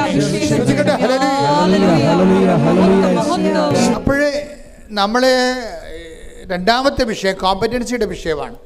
അതായത് ഉടമ്പടിക്ക് യോഗ്യമായ ഉടമ്പടി പങ്കാളി എന്ന് പറയുന്നത്, ഒന്ന് അനുദപിക്കുക, സുവിശേഷം വിശ്വസിക്കുക. രണ്ടാമത്തെ എന്താണ്, അവൻ പറയണത് പോലെ ചെയ്യുക. അതെന്താണ്, ദിനാനുകമ്പയും അതുപോലെ തന്നെ മനുഷ്യനോടുള്ള പ്രകൃതിയോടുള്ള പ്രതിബദ്ധതയുമാണ്. അത് ദൈവികമായ ഒരു ഉത്തരവാദിത്വമായിട്ട് നമ്മൾ ഡെവലപ്പ് ചെയ്ത് വരും ഉടമ്പടി കാലങ്ങളിൽ. ഇനി മൂന്നാമതൊരു കാര്യമുണ്ട്. എന്താണ്, ലോകം മുഴുവനും പോവുക, എല്ലാ സൃഷ്ടികളോടും സുവിശേഷം പ്രസംഗിക്കുക. അപ്പോൾ ഇതെല്ലാം മനസ്സിലായില്ലേ? അതാണ് നമ്മൾ 28 പത്രം കൃപാസനത്തിനുള്ള വിവിധ ഭാഷകളിൽ. ഇനിയും നിങ്ങൾ പ്രാർത്ഥിക്കണം. കൃപാസനത്തിന് എല്ലാ തരത്തിലുള്ള ഭാഷകൾ പപ്പുവ ഗിനിയിൽ കുറച്ച് ആൾക്കാരോട് താമസിക്കുന്നുണ്ട്. ഞാൻ ചില സമയത്ത് ഓർക്കും അവിടെ നിന്ന് ആരെങ്കിലും വന്നിരുന്നെങ്കിൽ അവിടെ കുറച്ച് ആൾക്കാരേ ഉള്ളൂ, എങ്കിലും അവർക്ക് വേണ്ടി ഒരു പത്രം ഇറക്കാമെന്ന്. അതെന്താ കാര്യം? കർത്താവിനെ അറിയാത്തവരെ അറിയിക്കണം. നിങ്ങളിപ്പോൾ കൃപാസനം മാതാവിനെ പ്രൊമോട്ട് ചെയ്യുമ്പോൾ മാതാവിനെ ഒരു കൊമേഴ്സ്യൽ ഐക്കണായിട്ടല്ല പ്രൊമോട്ട് ചെയ്യേണ്ടത്, മറിച്ച് ക്രിസ്തുവിലേക്ക് എത്തിച്ചേരാൻ പറ്റുന്ന ഒരു പാലമായിട്ട് വേണം നിങ്ങൾ പ്രൊമോട്ട് ചെയ്യാൻ. മനസ്സിലായില്ലേ? ഞങ്ങളൊക്കെ അങ്ങനെ പ്രൊമോട്ട് ചെയ്യണത്. മാതാവിനെ പ്രൊമോട്ട് ചെയ്യുന്നതിൻ്റെ ഉദ്ദേശം എന്താണ്? ക്രിസ്തുവിലേക്ക് മനുഷ്യരാശിക്ക് എളുപ്പത്തിൽ ചെല്ലാൻ പറ്റുന്ന ഒരു പാലമാണ് അമ്മ. എളുപ്പത്തിൽ ഷോർട്ട് കട്ടാണ്. മരിയൻ ആരാണെന്ന് വെച്ച് കഴിഞ്ഞാൽ ഷോർട്ട് കട്ട്. മരിയനെപ്പോലെ ഷോർട്ട് കട്ട് ആരുമില്ല. മരിയനെപ്പോലെ അത്ര ഏത് ആംഗിളിലും 365 ഡിഗ്രി ചെരിഞ്ഞ് പ്രവർത്തിക്കുന്ന ആളാണ്. 360 ഡിഗ്രി ഇടക്കും വലത്തും എല്ലാം ചെരിഞ്ഞ് പ്രവർത്തിക്കും. ഒരു യാതൊരു ഇൻഹിബിഷൻസും ഇല്ലാതെ, പരിമിതികളില്ലാതെ. അത് പരിമിതികളില്ലാതെ പ്രവർത്തിക്കുന്നത് കൊണ്ടാണ് പരിശുദ്ധ മറിയം തമ്പുരാൻ്റെ അമ്മയെ പാപികളാണെങ്കിലും ഞങ്ങൾക്ക് അമ്മ മാത്രമേ ഉള്ളൂ. മനസ്സിലായില്ലേ? ഞങ്ങൾ മാനസാന്തരപ്പെട്ട് വരാൻ സമയമെടുക്കും. കുടുംബത്തിൻ്റെ സാഹചര്യം അതാണ്. മാനസാന്തരപ്പെട്ടാലും അത് നടപ്പിൽ വരുത്തണമെങ്കിൽ ചിലപ്പോൾ കുറച്ചുകൂടി സമയമെടുക്കും. അതുകൊണ്ട് അക്കാലങ്ങളിലെല്ലാം എൻ്റെ അവസ്ഥ വളരെ പരിതാപ, എനിക്ക് അമ്മ മാത്രമേ ഉള്ളൂ. ആ പ്രാർത്ഥന എന്ന് പറയുന്നത് ഞാൻ ചില സമയത്ത് ഓർക്കുകയും, ഒരു മനുഷ്യൻ്റെ ഏറ്റവും വലിയ ദൈവാനുഗ്രഹം എന്ന് പറയുന്നത് ഒരു കാത്തലിക് ഫാമിലിയിൽ ജനിക്കാൻ കഴിയുന്നതാണ്. അപ്പോൾ നിങ്ങൾ ഓർക്കും ഞങ്ങൾ CSIക്കാരാണല്ലോ, ഞങ്ങൾ ഓർത്തഡോക്സുകാരാണ്, അച്ഛൻ ഞങ്ങളെ ഒഴിവാക്കിയ. അങ്ങനെ ഒഴിവാക്കിയല്ല. അതായത് അമ്മയോട് നിങ്ങൾക്കിപ്പോൾ ഓർത്തഡോക്സുകാർക്കും പ്രത്യേകിച്ച് അതുപോലെ തന്നെ യാക്കോബീസ് അവർക്കെല്ലാം അമ്മയോട് നല്ല ബന്ധമുള്ള ആൾക്കാരാണ്. നമ്മളുടെ ബന്ധമെന്ന് പറയണത് ഈ വളരെ ഇമോഷണലായിട്ടുള്ള ഒരു അമീക്കബിളായിട്ടുള്ള ബന്ധമാണ്. ഈ ബന്ധത്തെ നമ്മൾ ഉപയോഗിക്കുന്നത് യേശുക്രിസ്തുവിൽ വളരാൻ വേണ്ടിയാണ്. നിങ്ങളോർക്കും മാതാവിൻ്റെ പെരുന്നാൾ നടത്തുന്നു, മാതാവിനെ തൊട്ടുമുത്തുന്നു. ഇത് വിഗ്രഹാരാധനയല്ല. ബുദ്ധിയും ബോധം ഇല്ലാത്തവൻ, ദൈവത്തെക്കുറിച്ച് അറിയാൻ പാടില്ലാത്തവൻ, അനുഭവത്തിൻ്റെ ആത്മീയ പാരമ്പര്യമില്ലാത്തവൻ, ഇന്നലെ മുളച്ച് ചില ആശയങ്ങളും കൊണ്ട് തലയിൽ ചുവന്നുണ്ടാക്കുന്നവന് എന്തും പറയാം. പക്ഷേ നമ്മളെ സംബന്ധിച്ചിടത്തോളം നമ്മൾ സ്നേഹിക്കുകയും ആദരിക്കുകയും ചെയ്യുന്ന ദൈവത്തിനറിയാം നമ്മൾ എന്താണ് ചെയ്യണമെന്ന്. എന്താണ്? ദൈവത്തിന് കൊടുക്കാനുള്ള സ്നേഹം വ്യത്യസ്തമായ രീതികളിൽ നമ്മൾ ദൈവത്തോട് പ്രകടിപ്പിക്കുന്നതാണ്. വ്യത്യസ്തമായ രീതികളിൽ. അപ്പം അതിൻ്റെ പിന്നിലെല്ലാം ഉള്ളത് എന്താണ്? ദൈവത്തോടുള്ള വല്ലാത്ത സ്നേഹമാണ്. ഈ ദൈവത്തോടുള്ള ശരിക്കും പറഞ്ഞാൽ അമ്മ പ്രത്യക്ഷപ്പെടാനുള്ള ഒരു കാരണം എന്ന് നിങ്ങൾക്കറിയാമോ? അതെന്ന് പറയുന്നത്, അതിൻ്റെ ഒരു കാരണം എന്ന് പറയുന്നത് ഞാൻ മനസ്സിലാക്കുന്നത്, ഞാനിപ്പോൾ തന്നെ 2 പ്രത്യക്ഷീകരണം നടന്നിട്ടുണ്ട്. ഒരു പ്രത്യക്ഷീകരണം ഈജിപ്തിൽ വെച്ചാണ് നടന്നത്. അത് അമ്മ രാത്രി 2 മണിക്ക് വന്ന് 4 വിരലുകൾ എൻ്റെ വായിലിട്ട് ഞാൻ എല്ലാ ഇടക്കും തന്നെ ധ്യാനത്തിൽ പറയും. പക്ഷേ അത് ഞാനെക്കുറിച്ച് ഞാൻ പിന്നീട് ചിന്തിച്ചിട്ടുണ്ട്. അമ്മ എന്തുകൊണ്ട് രാത്രി വന്നത്, എന്തുകൊണ്ട് എൻ്റെ വിരലിട്ടത്. അത് ഞാൻ എന്നിട്ട് അത് വചനം തുറന്നു നോക്കിയപ്പോൾ പറഞ്ഞു, നിൻ്റെ പ്രസംഗങ്ങളെ ഞാൻ അടയാളങ്ങൾ കൊണ്ട് സ്ഥിരീകരിക്കും. അപ്പോൾ എനിക്ക് മനസ്സിലായി അമ്മ എന്താണ് ഉദ്ദേശിച്ചത്. എനിക്ക് മനസ്സിലായി. അന്ന് മുതലാണ് 2010 മുതലാണ് കൃപാസനം വേറെ രീതിയിൽ ഇളകി ഉയരാൻ തുടങ്ങിയത്. അന്നത്തെ ഒരു ഇൻസിഡൻ്റാണ്. പക്ഷേ അതിന് കാരണം എന്താ? അതിൻ്റെ കാരണം ഞാൻ നോക്കിയിട്ട് എനിക്ക് ഒരു കാരണമേ ഉള്ളൂ. 10 ദിവസം ഞാൻ ഈശോൻ്റെ നാട്ടിലുണ്ടായിരുന്നു, ഇസ്രയേലിൽ. അപ്പോൾ ആ സമയത്തെല്ലാം ഈശോൻ്റെ സ്ഥലത്ത് ചെല്ലുമ്പോൾ ഞാൻ മുട്ടേ നിൽക്കും. ഈശോനെ വിധിച്ച സ്ഥലം, ഈശോ നടന്ന സ്ഥലമൊക്കെ ചെല്ലുമ്പോൾ ഞാൻ മിണ്ടത്തില്ല, എൻ്റെ കണ്ണൊക്കെ നിറയും. ആരോടും ഞാൻ സംസാരിക്കത്തില്ല. ഞാൻ ഈ സ്ഥലങ്ങളൊക്കെ ചോദിച്ച് മനസ്സിലാക്കിയിട്ട് അവിടെ മുട്ടേ നിൽക്കും. പക്ഷെ നിലം ചുംബിക്കും. പിന്നെ ഞാൻ ഈ നസ്രത്തിൽ പോയി. നസ്രത്തിൽ അമ്മയടുത്ത് പോയപ്പോൾ എന്നോട് പറഞ്ഞു, അമ്മയുടെ അടുക്കള ഇവിടെ ഉണ്ടെന്ന് പറഞ്ഞ്. എൻ്റെ അമ്മ ഞാനെല്ലാം പിന്നെ ഓരോരുത്തരും പോകണമെന്ന് പറഞ്ഞുകൊണ്ട് നേരെ അടുക്കളയിലോട്ട് ഓടി. എനിക്കിൻ്റെ ഓരോരുത്തരും പോകണ്ട കാര്യം അമ്മ അവിടെ. അപ്പം നോക്കിയാൽ പുരാതനമായ ആ നക്ഷത്രം വലിയൊരു ദേവാലയമാണ്.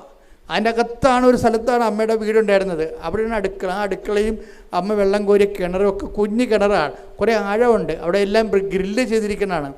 അമ്മയുടെ അടുപ്പൊക്കെ കണ്ടവിടെ പുരാതനമായ. ഞാൻ അവിടെ ഇരുന്നുകൊണ്ട് വേറെ ആൾക്കാർ എന്നെ വിളിക്കുന്നുണ്ട്, ഇത് അവിടെ കാണണം ഇവിടെ കാണണം എന്ന് പറയുമ്പോൾ ഞാൻ പറഞ്ഞു, ഞാൻ ഇവിടെ 3 കൊന്തയില്ലേ അവിടെ ഇരുന്ന്.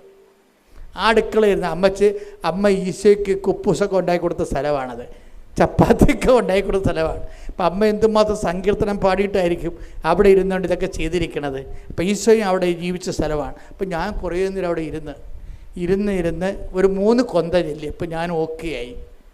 3 കൊന്ത ജപമാല അവിടെ ചൊല്ലി.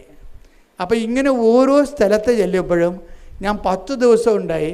10 ദിവസവും ഞാൻ ആരോടും സംസാരിക്കാതെ ജപമാല ചൊല്ലി ദൈവത്തിൻ്റെ രക്ഷാകരമായ സംഭവങ്ങൾ നടന്ന സ്ഥലങ്ങളെല്ലാം കണ്ട് അവിടെ ആരാധിച്ചു വന്നിച്ചു. അവസാനം ഗെത്സമനിൽ പോയി. ഗെത്സമനിൽ പോയപ്പോൾ പയ്യപ്പള്ളി അച്ഛനാണ് എൻ്റെ കൂടെ ഉണ്ടായിരുന്നത്. പയ്യപ്പള്ളി അച്ഛൻ ഞാനിവിടെ കുർബാന ചൊല്ലുകയാണ്. എന്നിട്ട് പയ്യപ്പള്ളി അച്ഛൻ കുർബാന കൊടുക്കാൻ വേണ്ടി പോയപ്പോൾ എന്നോട് പറഞ്ഞു, അച്ഛൻ ഈ സൈഡ് കൊടുക്ക്, ഞാൻ ഈ സൈഡ് കൊടുക്കാമെന്ന് പറഞ്ഞു. അച്ഛൻ ആ സൈഡ് കൊടുത്ത് പിന്നെ ഞാൻ പോയില്ല. എനിക്ക് വേറൊരു സൂത്രം ലക്ഷ്യമുണ്ടായിരുന്നു. എന്താണ്? ഈശോ മുട്ടുകുത്തിയ ഗെത്സേമിന് മുട്ടുകുത്തിയ സ്ഥലം ഈ ബലിപീഠത്തിൻ്റെ ഫ്രണ്ടിലാണ്. അവരവിടെ പിച്ചളം വെയിൽ കൊണ്ട് കെട്ടിയിരിക്കുകയാണ്. അപ്പോൾ അവിടെ ഒരു പട്ടാളക്കാരനപ്പോൾ ഒരാൾ നിൽപ്പുണ്ട് അവിടെ സൂക്ഷിക്കാൻ വേണ്ടി. അയാൾ അങ്ങോട്ട് തിരിഞ്ഞ സ്ഥലത്ത് ഞാൻ ആ കുർബാന ഉടുപ്പുമായിട്ട് ചാടി ഇതിനകത്ത് വീണു. എന്നിട്ട് ഞാൻ ഒരു നിമിഷം മുട്ടരുത്, എന്തെല്ലാം പ്രശ്നം ഉണ്ടായാലും ശരി ഒരു നിമിഷം മുട്ടരുത്. എന്താണ്? കർത്താവ് അന്ത്യവിനാഴിക മുട്ടുകുത്തിയൊരു സ്ഥലമാണ്. ദൈവത്തെ നമ്മൾ സ്നേഹിക്കുന്നത് വൈകാരികമായിട്ടാണ് സ്നേഹിക്കുന്നത്, ബുദ്ധിപരമായിട്ടല്ല. അങ്ങനെ വൈകാരികമായി ദൈവത്തെ സ്നേഹിക്കുമ്പോൾ സംഭവിക്കുന്ന വിഷയമാണ് ഈ പ്രത്യക്ഷീകരണം എന്ന് പറയുന്നത്. മനസ്സിലായില്ലേ? അതൊന്നല്ല, ഒരു 9 പ്രാവശ്യം പ്രത്യക്ഷപ്പെടണമെങ്കിലും ദൈവത്തിനൊരു പിശുക്കുമില്ല. എന്താണ്? നീ ദൈവത്തെ സ്നേഹിക്കുന്ന വ്യക്തിയായിട്ട് ദൈവത്തിന് തോന്നിയാൽ മതി. ശ്രുതിക്കട്ടെ ഹല്ലേലൂയ.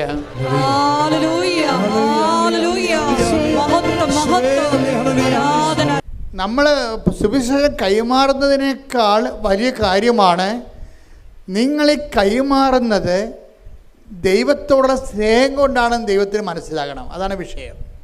അവിടെയാണ് വിഷയം വരുന്നത്. അത് നിങ്ങളെന്ത് ചെയ്താലും കർത്താവിനോടുള്ള സ്നേഹത്താലാണെന്ന് ദൈവത്തിന് മനസ്സിലാകണം. ഇതിന് ഒരു മെൽട്ടിങ് എന്ന് പറഞ്ഞ സംഭവമുണ്ട്. മെൽട്ടിങ് കഴിഞ്ഞ ദിവസങ്ങളിൽ മെൽട്ടിങ് എന്ന് വെച്ച് കഴിഞ്ഞാൽ ഉരുക്കം, വചന ഉരുക്കം. അതായത് നിങ്ങൾ ദൈവസ്നേഹം കൂടിക്കഴിഞ്ഞപ്പോൾ വചന ഉരുക്കം സംഭവിക്കും. വചന ഉരുക്കം എല്ലാ വചനവും ഉരുകാനുള്ളതാണ്. ഇപ്പം നമുക്കറിയാമല്ലോ, നമ്മൾ ഐസ് നമ്മൾ ചില കുഞ്ഞുങ്ങൾ ഐസ് മിഠായി കഴിക്കുമ്പോൾ അവർക്ക് കുറേ അങ്ങനെ ചീമ്പിക്കൊണ്ടൊക്കെ ഇരുന്നിട്ട് കുറേ പിള്ളേർക്ക് ക്ഷമ ഉണ്ടാകത്തില്ല. അവർ കടിച്ചിട്ട് ഐസ് അതേപടി വിഴുങ്ങും. ഒരു ഗുണമുണ്ട് ഇല്ല. അത് നാവിലരിഞ്ഞ് മധുരമായി തന്നെയാണ് നമ്മളതിനെ ആസ്വദിക്കുന്നത്. ഇതുപോലെ വചനത്തിന് ഇതുപോലെ ഒരു വചന മെൽട്ടിങ് എന്ന സംഭവമുണ്ട്. എന്ന് വെച്ചാൽ വചനം അതിൽ മുഴുവനും ദൈവത്തിൻ്റെ കൃപ നിറഞ്ഞു നിൽക്കുകയാണ്.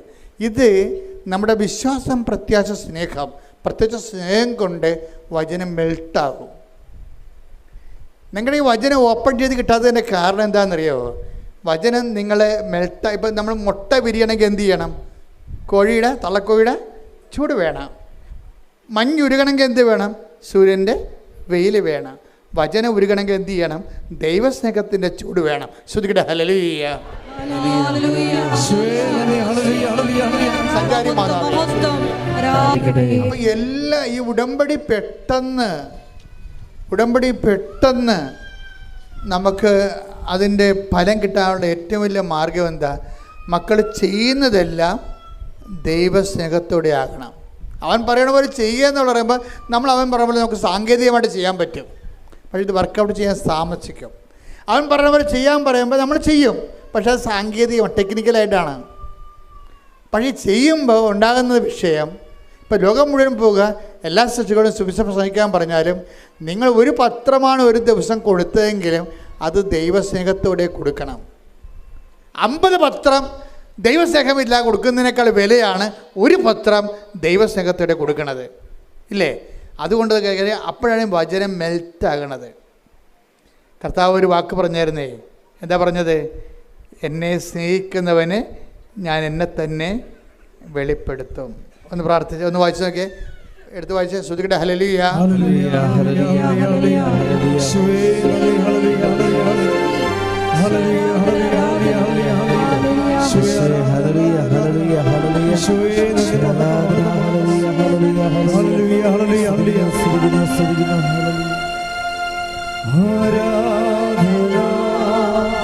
ആരാധന 23 യേശുവേ ആരാധന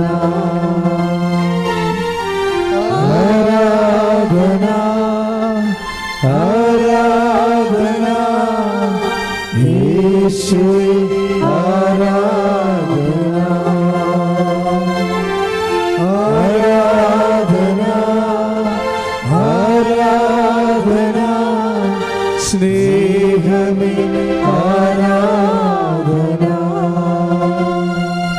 യോഹന്നാൻ 14:21. എന്റെ കൽപ്പനകൾ സ്വീകരിക്കുകയും പാലിക്കുകയും ചെയ്യുന്നവനാണ് എന്നെ സ്നേഹിക്കുന്നത്. എന്നെ സ്നേഹിക്കുന്നവനെ എന്റെ പിതാവും സ്നേഹിക്കും. ഞാനും അവനെ സ്നേഹിക്കുകയും എന്നെ അവന് വെളിപ്പെടുത്തുകയും ചെയ്യും. അപ്പൊ ഇതാണ് വിഷയം. എല്ലാ വെളിപാടുകളും എന്നെ എന്ന് പറഞ്ഞാൽ എന്താണ് എന്ന് പറഞ്ഞ എന്നെ എന്ന് ഏറ്റു പറഞ്ഞ എന്നെ സ്നേഹിക്കുന്നവനെ ഞാൻ സ്നേഹിക്കുകയും എന്നെ അവന് വെളിപ്പെടുത്തുകയും ചെയ്യും. അപ്പൊ ഇതിനൊരു ഭയങ്കര ടെക്നിക്കുണ്ട്. കാര്യം ആരെ വെളിപ്പെടുത്തും? നമ്മൾ ദൈവത്തെ സ്നേഹിക്കുമ്പോൾ ആരെയാണ് നമുക്ക് വെളിപ്പെട്ട് കിട്ടണത്? ഈശോനെ നമുക്ക് വെളിപ്പെട്ട് കിട്ടുകയാണ്. ഈശോ എന്ന് പറയുന്നത് ആരാണ്? സകല വാഗ്ദാനങ്ങളും ക്രിസ്തുവിൽ അതേ എന്ന് തന്നെ അല്ലേ?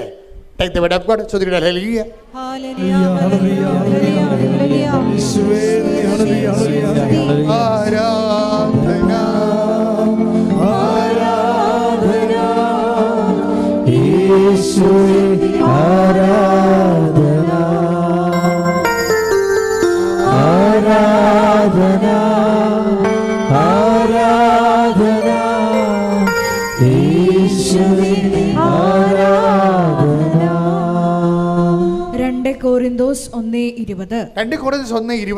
ദൈവത്തിന്റെ സകല വാഗ്ദാനങ്ങളും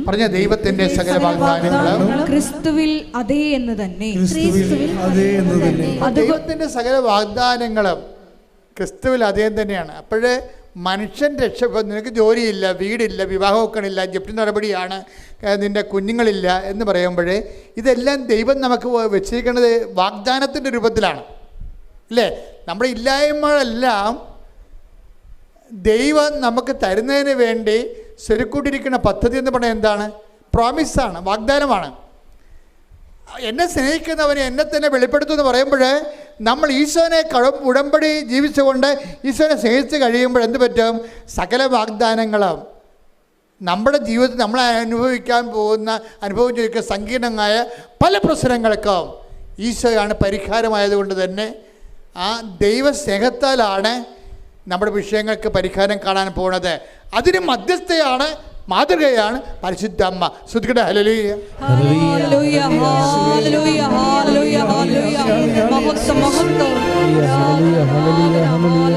വിഷയം എന്താണ്? വചന ഉരുക്കം. വചനം ഉരുക്കണമെങ്കിൽ എന്ത് ചെയ്യണം? വചനത്തെ ഉരുക്കണമെങ്കിൽ ആ വചനത്തിലൂടെ വെളിപാട് നമുക്ക് ലഭിക്കണമെങ്കിൽ അതിലൂടെ നമുക്ക് ജീവിത പ്രശ്ന പരിഹാരം കാണണമെന്ന് എന്ത് ചെയ്യണം? ദൈവസ്നേഹം കൊണ്ടാണ് വചനത്തെ നമ്മൾ ഉരുക്കണത്. ഇത് നമ്മൾ ദൈവത്തെ സ്നേഹിക്കുന്നു യേശുസ്തോത്രം എന്ന് പറയണതല്ല വിഷയം. നമ്മളെ സംബന്ധിച്ച് ഉടമ്പടി ചൊല്ലലല്ല, പിന്നെ എന്താണ്? ചെയ്യലാണ്. ഇപ്പം നിങ്ങൾ ഇന്ന് വീട്ടിൽ താമസിച്ചാണ് എത്തണത് ചോദിക്കുക. ഇപ്പം ഇതിൻ്റെ തന്നെ എത്ര പേര് കഞ്ഞി കുടിച്ചിട്ടുണ്ടോ എനിക്കറിയത്തില്ല. ചിലപ്പോൾ കഞ്ഞി കുടിക്കാൻ ഇവിടെ വന്ന് കുതിരിപ്പുണ്ടാവും. ഇനി നിങ്ങൾ ഇവിടുന്ന് പോകുമ്പോൾ ഇവിടെയുള്ള ചായക്കട മുഴുവനുള്ള ഭക്ഷണം തീർന്നിരിക്കും. നിങ്ങൾ പട്ടിണിയായിരിക്കും ഇതിൻ്റെ കയറാൻ പോണത്. വീട്ടിൽ ചെല്ലുമ്പോൾ അവർ കഴിച്ച് കാണും. നിങ്ങൾ കഴിച്ചത് കാണുന്ന വിചാരിച്ചിട്ട് അവർ ഉള്ളത് എടുത്ത് കഴിച്ച് കാണും. അതിലൊരിടത്ത് എല്ലാത്തിനും ഒരു തീരുമാനമാകും. അപ്പോഴും പറയും അപ്പോൾ എവിടെയെങ്കിലും കേട്ടെ, എവിടെ മഴ കിടക്കട്ടെ, വല്ല വെള്ളം കുടിച്ച് കിടക്കട്ടെ, ഒരു ദിവസം ഒരു ആഹാരം കഴിച്ചില്ലെങ്കിൽ ചത്തൊന്നും പോകത്തില്ല എന്ന് പറഞ്ഞിട്ട് വീട്ടിലുള്ളവർ പിച്ചും പോയൊക്കെ പറഞ്ഞുകൊണ്ടിരിക്കും. അവിടെ നിങ്ങൾക്ക് ഇവരോട് സ്നേഹം തോന്നണം. പിടികിട്ടിയ വചനം ഒരുക്കം അങ്ങനെ സംഭവിക്കുന്നത്. അമ്മയാണ് അതിൻ്റെ മാതൃക. ഹൃദയത്തിൽ സംഗ്രഹിച്ചു, അതിനെക്കുറിച്ച് ധ്യാനിച്ചു. അതാണ് വിഷയം. വീട്ടിൽ ഇനി എന്തെല്ലാം പ്രശ്നം ഉണ്ടായാലും നിങ്ങളാരാണ്? മാതൃക ആരാണ്? നമുക്ക് അമ്മയാണ്. എന്താ കാര്യം? നമുക്കതെല്ലാം ദൈവസ്നേഹത്തോടെ എടുക്കുകയും കർത്താവ് നമ്മുടെ എന്താ പറഞ്ഞത്? അതായത് 10 മാർക്കും ഒറ്റടിക്ക് കിട്ടുന്ന ഈസി ചോദ്യം കർത്താവ് പറഞ്ഞു. ഇപ്പം ചില സമയത്ത് പണ്ട് ഫീൽഡ് വർക്ക് എന്നൊരു സംഭവം ഉണ്ടായിരുന്നു. എനിക്ക് ഇപ്പോഴും ഫീൽഡ് വർക്ക് ഞാൻ മറന്നുപോയി. പക്ഷേ എനിക്ക് ഫീൽഡ് വർക്കിന് ജോമെട്രി നല്ല മാർക്ക് കിട്ടുമായിരുന്നു. അപ്പോൾ എൻ്റെ ഓൾജിബ്ര എനിക്ക് വലിയ പാടാണ്. അത് ഞാൻ കവർ ചെയ്യണത് ഫീൽഡ് വർക്ക് ചെയ്തുകൊണ്ടാണ്. അതിന് പെട്ടെന്ന് മാർക്കും 10 മാർക്ക് കിട്ടും.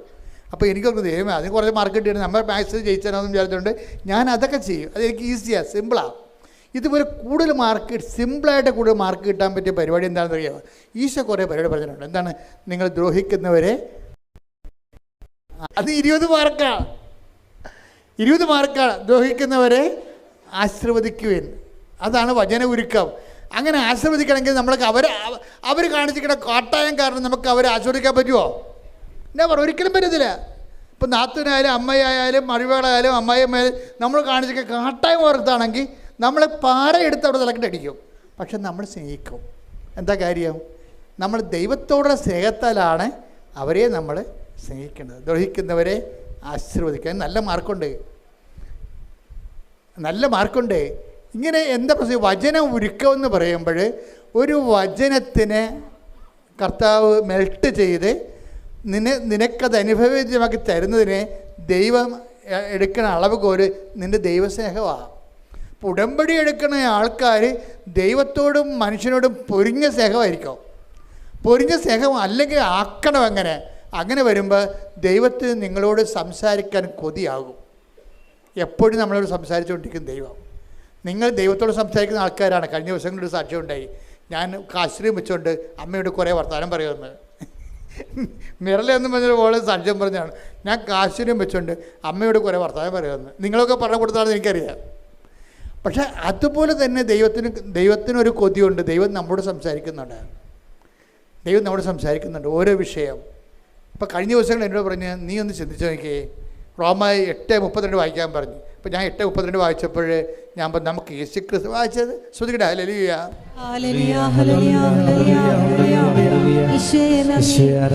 റോമാ 8:32 സ്വപുത്രനെ പോലും ഒഴിവാക്കാതെ, ഒന്ന് പറഞ്ഞ സ്വപുത്രനെ പോലും ഒഴിവാക്കാതെ നമുക്കെല്ലാവർക്കും വേണ്ടി അവനെ ഏൽപ്പിച്ചു തന്നവൻ അവനോട് കൂടെ സമസ്തവും നമുക്ക് ദാനമായി നൽകാതിരിക്കുമോ?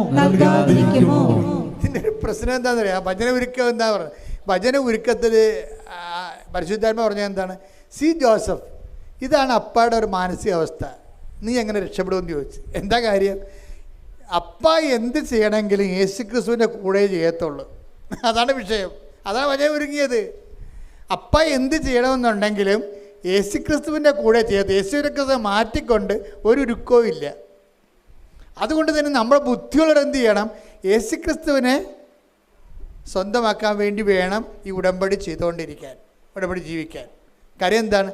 നമ്മൾക്ക് യേശുക്രിസ്തുവിന് നൽകിയവൻ അവനോട് കൂടെ സമസ്തവും. നമ്മളെ സമസ്തത്തിന് വേണ്ട വീട്, ജോലി, വിവാഹം, ജപ്തി നടപടി, പട്ടയം കെട്ടുക, ഭൂമി തരം മാറ്റുക, എന്തെല്ലാം കാര്യമാണ് നമ്മൾ ഉടമ്പടി വെച്ചേക്കുന്നത്. ഇതെല്ലാം സമസ്തവുമാണ്. ഈ സമസ്തത്തിനൊന്നും ദൈവം എതിരല്ല. പക്ഷേ ദൈവം പറയും സമസ്തവും നിനക്ക് തരാം, പക്ഷെ ഒരു കണ്ടീഷൻ. എന്താണ് കാര്യം? നീ യേശുക്രിസ്തുവിൻ്റെ കൂടെ ചോദിക്കണം. അത് യേശുക്രിസ്തുവിനെ സ്വന്തമാക്കിയിട്ടാണ് അതിൻ്റെ കൂടെ മാത്രമേ ഞാനാണ് തരണമെന്നുണ്ടെങ്കിൽ യേശുക്രിസ്തുവിനെ കൂടാതെ ഒന്നും തരത്തില്ലെന്ന് പറയും. അപ്പോൾ ബുദ്ധിയുള്ളവരെന്ത് ചെയ്യും? നമ്മൾ ആദ്യം യേശുക്രിസ്തുവിനെ വാങ്ങിക്കും. യേശുക്രിസ്തുവിനെ വാങ്ങിക്കുമ്പോൾ എന്നാ സംഭവിക്കുന്നത്? ആദ്യം യേശുക്രിസ്തു പ്രാധാന്യം കൊടുത്തു കഴിഞ്ഞാൽ ബാക്കിയുള്ളത് ചേർത്ത് നൽകും. അതാണ് വിഷയം. അതെപ്പോഴും നമ്മൾ ശ്രദ്ധിക്കുക. നിങ്ങൾ വീടില്ല, ഞാൻ ഉടമ്പടി 6 പുതുക്കി 10 പുതുക്കി എന്നൊക്കെ പറഞ്ഞൊരു കാര്യമില്ല. മറിച്ച് ഇതിലൂടെ യേശുക്രിസ്തുവിനുള്ള സ്നേഹത്താൽ വളർന്നുകൊണ്ട് ലോകത്തിന് നിനക്ക് യേശുക്രിസ്തുവിനുള്ള സ്നേഹത്താലാണോ നീ യേശുക്രിസ്തുവിനെ ഈ പ്രേക്ഷിത പ്രവർത്തനം ചെയ്തത്? അത് അവൻ പറയണ പോലെ ചെയ്തത്, അനുദപിച്ചാലും ആത്മാഭിഷേകം പ്രാപിച്ചാലും അതെല്ലാം സംഭവിച്ചിരിക്കുന്നത് ദൈവത്തിൻ്റെ സ്നേഹത്തിലൂടെയാണെന്ന് ഉറപ്പ് വരുത്താതെ ഉടമ്പടി ബ്രേക്ക് ആകത്തില്ല, ഉടമ്പടി മുന്നോട്ട് പോകത്തില്ല. പ്രാർത്ഥിക്കുക. കർത്താവായ ദൈവമേ, യേശുക്രിസ്തുവിന്റെ കൂടെ സമസ്തവും നേടാൻ ഉടമ്പടി എന്ന ദൈവിക പദ്ധതി കൃപാസനം പരിശുദ്ധ അമ്മയിലൂടെ ഞങ്ങൾക്ക് വെളിപ്പെടുത്തി തന്നതിന് പറയുന്നു. ദൈവമേ, ഉടമ്പടിക്ക് പറ്റിയ പങ്കാളിയായി മാറുന്നതിനായി ദൈവസ്നേഹത്താൽ നിറഞ്ഞ അനുതാപത്തിലേക്ക്, അതുപോലെ മനുഷ്യോചിതമായ പ്രവർത്തനങ്ങളിലേക്ക്, അതുപോലെ തന്നെ കർത്താവിനെ കൈമാറുന്ന പ്രേക്ഷിതവരിലേക്ക് സ്വർഗത്തിന്റെ ഉപകരണമായി യേശുക്രിസ്തുവിൽ പരിശുദ്ധമ്മയുടെ മാധ്യസ്ഥനെ എന്നെ തിരഞ്ഞെടുത്തുകൊണ്ട് ഉടമ്പടിയുടെ പങ്കാളിയായി ഉയർത്തണമേ. ശ്രദ്ധിക്കട്ടെ.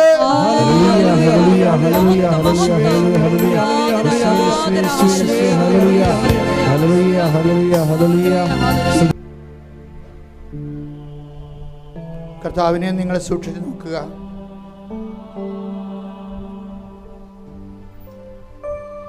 ബൈബിളിലെ പ്രധാനപ്പെട്ട ഒരു പ്രയോഗമാണ് സൂക്ഷിച്ചു നോക്കി എന്നുള്ളത്. Take the word of God. കർത്താവേ, നിന്നെ ഞങ്ങൾ സൂക്ഷിച്ചു നോക്കാൻ, നീ ഞങ്ങളെ സൂക്ഷിച്ചു നോക്കാൻ, ശ്രദ്ധയോടെ നോക്കാൻ, സ്നേഹത്തോടെ നോക്കാൻ, ഞങ്ങൾ കണ്ടത്, കൈകൊണ്ട് സ്പർശിച്ചത് സാക്ഷ്യം വഹിക്കാനാണ് നമ്മൾ സൂക്ഷിച്ചു നോക്കുന്നത്. അല്ലെങ്കിൽ വെറുതെ നോക്കിയാൽ മതിയായിരിക്കും.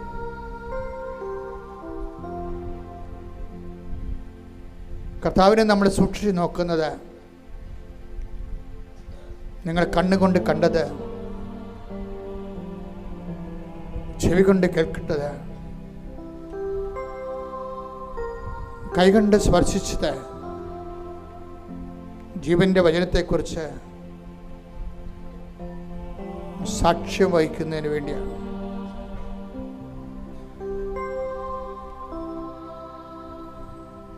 ഓരോ നിമിഷവും നമ്മൾ ഉടമ്പടി പരിചരണത്തിലൂടെ സഞ്ചരിക്കുമ്പോൾ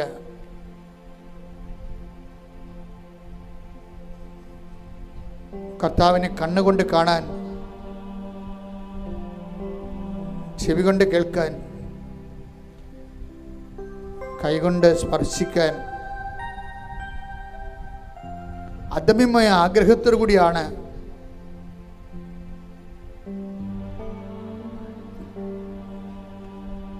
നമ്മുടെ ആധ്യാത്മിക ജീവിതം അടിസ്ഥാനപ്പെടുത്തിയിരിക്കുന്നത്. അതെല്ലാം സാക്ഷ്യത്തിലേക്ക് നമ്മളെ നയിക്കുന്നതാണ്. നീ ക്രിസ്ത്യാനിയാണോ, ഹിന്ദുവാണോ, മുസ്ലിമാണോ, മറ്റ് ജാതിയിലുള്ളവരാണെന്നൊന്നും കർത്താവിന് പ്രശ്നമല്ല. കർത്താവ് നോക്കുന്ന ഒറ്റ കാര്യമേ ഉള്ളൂ, നീ സാക്ഷിയാണോ? യേശുക്രിസ്തുവിൻ്റെ സ്നേഹത്തിൻ്റെ, ദൈവ മനുഷ്യരാശിയോട് കാണിച്ച സ്നേഹത്തിൻ്റെ സാക്ഷിയാണോ നീ? പ്രാർത്ഥിക്കുക. കർത്താവേ, ഞങ്ങളെ അങ്ങയുടെ സാക്ഷിയായി ഉയർത്തണമേ, വളർത്തണമേ. ഓ ദിവ്യകാരുണ്യമേ, ആരാധനയുടെ നിമിഷങ്ങളിലെ ഞങ്ങളിൽ അഭിഷേകമായിക്കൊണ്ട് ദൈവസ്നേഹത്തിന്റെ സാക്ഷികളായി, ഉത്തരവാദിത്വമുള്ള സുവിശേഷ പ്രവർത്തകരായി, ഉടമ്പടിയുടെ പ്രയോക്താക്കളായി, മറിയത്തിന്റെ കൂട്ടുവേലക്കാരായി ജീവിക്കുവാൻ ഞങ്ങളെ അഭിഷേകം ചെയ്യണം. ശ്രദ്ധിക്കട്ടെ.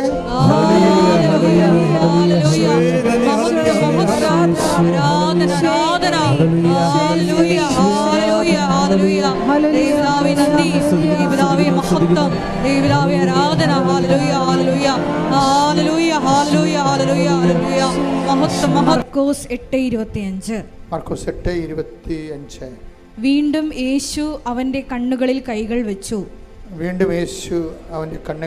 വെച്ചു. അവൻ സൂക്ഷിച്ചു നോക്കി, കാഴ്ച തിരിച്ചു കിട്ടുകയും ചെയ്തു. കർത്താവിനെ കാണുന്നതും സൂക്ഷിച്ചു നോക്കുന്നതിൻ്റെ അടിസ്ഥാനത്തിലാണ്. വെറുതെ നോക്കിയാൽ കർത്താവിനെ കാണുന്ന നിർബന്ധമില്ല.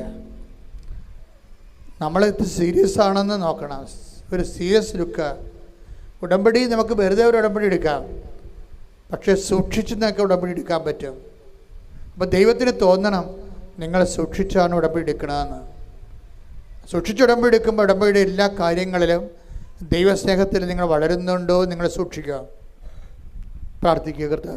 കർത്താവേ, മാതാവിന്റെ പ്രത്യക്ഷീകരണത്തിന്റെ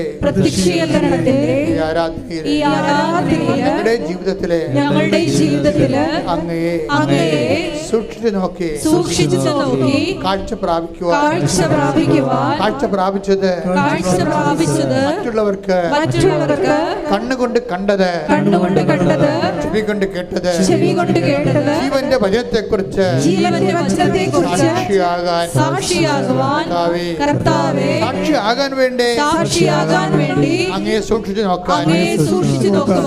നോക്കാൻ വേണ്ടി നോക്കിക്കൊണ്ട് സാക്ഷികളാകാൻ ഞങ്ങളെ പ്രത്യേക അഭിഷേകം ചെയ്യണമേ. അച്ഛനോട് ചേർന്ന് പ്രാർത്ഥിക്കുക. കർത്താവായ ദൈവമേ, ഞങ്ങളുടെ ഉടമ്പടിയില് ഞങ്ങൾ സമർപ്പിച്ചിരിക്കുന്ന മുഴുവൻ വിഷയങ്ങളുടെ മേലും അമ്മേ പരിശുദ്ധ ദൈവമാതാവേ, ഞങ്ങളിൽ ദൈവസ്നേഹം നിറഞ്ഞ നിന്റെ ഇടപെടലുകള് സുവിശേഷ സാക്ഷ്യമായി ലോകത്തിന് കൈമാറാൻ ആവശ്യമായ കൃപയാൽ ഞങ്ങളെ നയിക്കണമേ. ഉടമ്പടിയുടെ ഓരോ വിഷയങ്ങൾക്കും സാക്ഷിയാകാൻ അതുവഴി അങ്ങയെ ഏറ്റുപറയുവാനും ഞങ്ങളെ വിശേഷത്തിന്റെ ഉപകരണമായി മാറ്റണമേ. ഹല്ലേലൂയ, ഹല്ലേലൂയ, മഹത്വം, ആരാധന, ഹല്ലേലൂയ, ഹല്ലേലൂയ, ഹല്ലേലൂയ. ദൈവമേ നന്ദി, ദൈവമേ മഹത്വം, ദൈവമേ ആരാധന, ഹല്ലേലൂയ, മഹത്വം, മഹത്വം, ആരാധന, ആരാധന, ഹല്ലേലൂയ, ആരാധന, ആരാധന,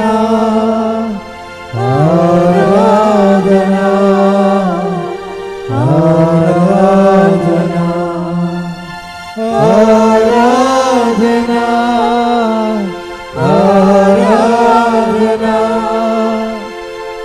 ആരാധന, ആരാധന.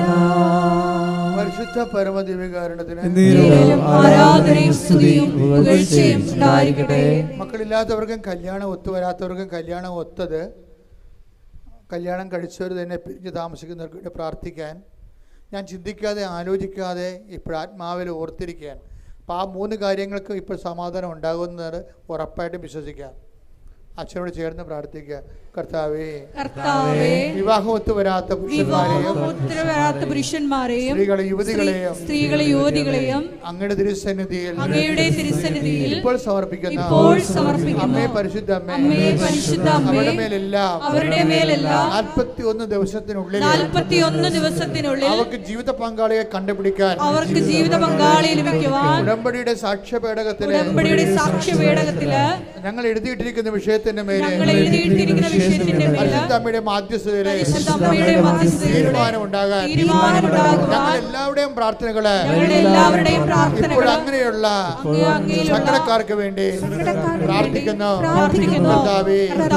വിവാഹത്തില് പിരിഞ്ഞു കഴിയുന്നവരെ, കേസിലായി പോയവരെ, ആർക്കെങ്കിലും ഒരാൾക്ക് ഒരുമിച്ച് ജീവിക്കണമെന്ന് ആഗ്രഹം ഉണ്ടെങ്കിൽ അമ്മേ പരിശുദ്ധ അമ്മയുടെ പ്രത്യക്ഷീകരണത്തിന്റെ അടയാളമായി 74 ദിവസത്തിനുള്ളിൽ ഐക്യപ്പെട്ടു വരാൻ ഞങ്ങൾ അങ്ങയുടെ തിരുസന്നിധിയിൽ പ്രാർത്ഥിക്കുന്നു. മക്കളില്ലാത്തവരെ മക്കളെ കാണുമ്പോഴേ, കുഞ്ഞുങ്ങളെ കാണുമ്പോഴേ വേദനിക്കുന്നവരെ, കണ്ണീരിടുന്നവരും ഈ അവസ്ഥയില് പോകാൻ പറ്റാത്തവർക്ക് കുഞ്ഞുങ്ങൾ നൽകിക്കൊണ്ട് അനുഗ്രഹിക്കണമേ.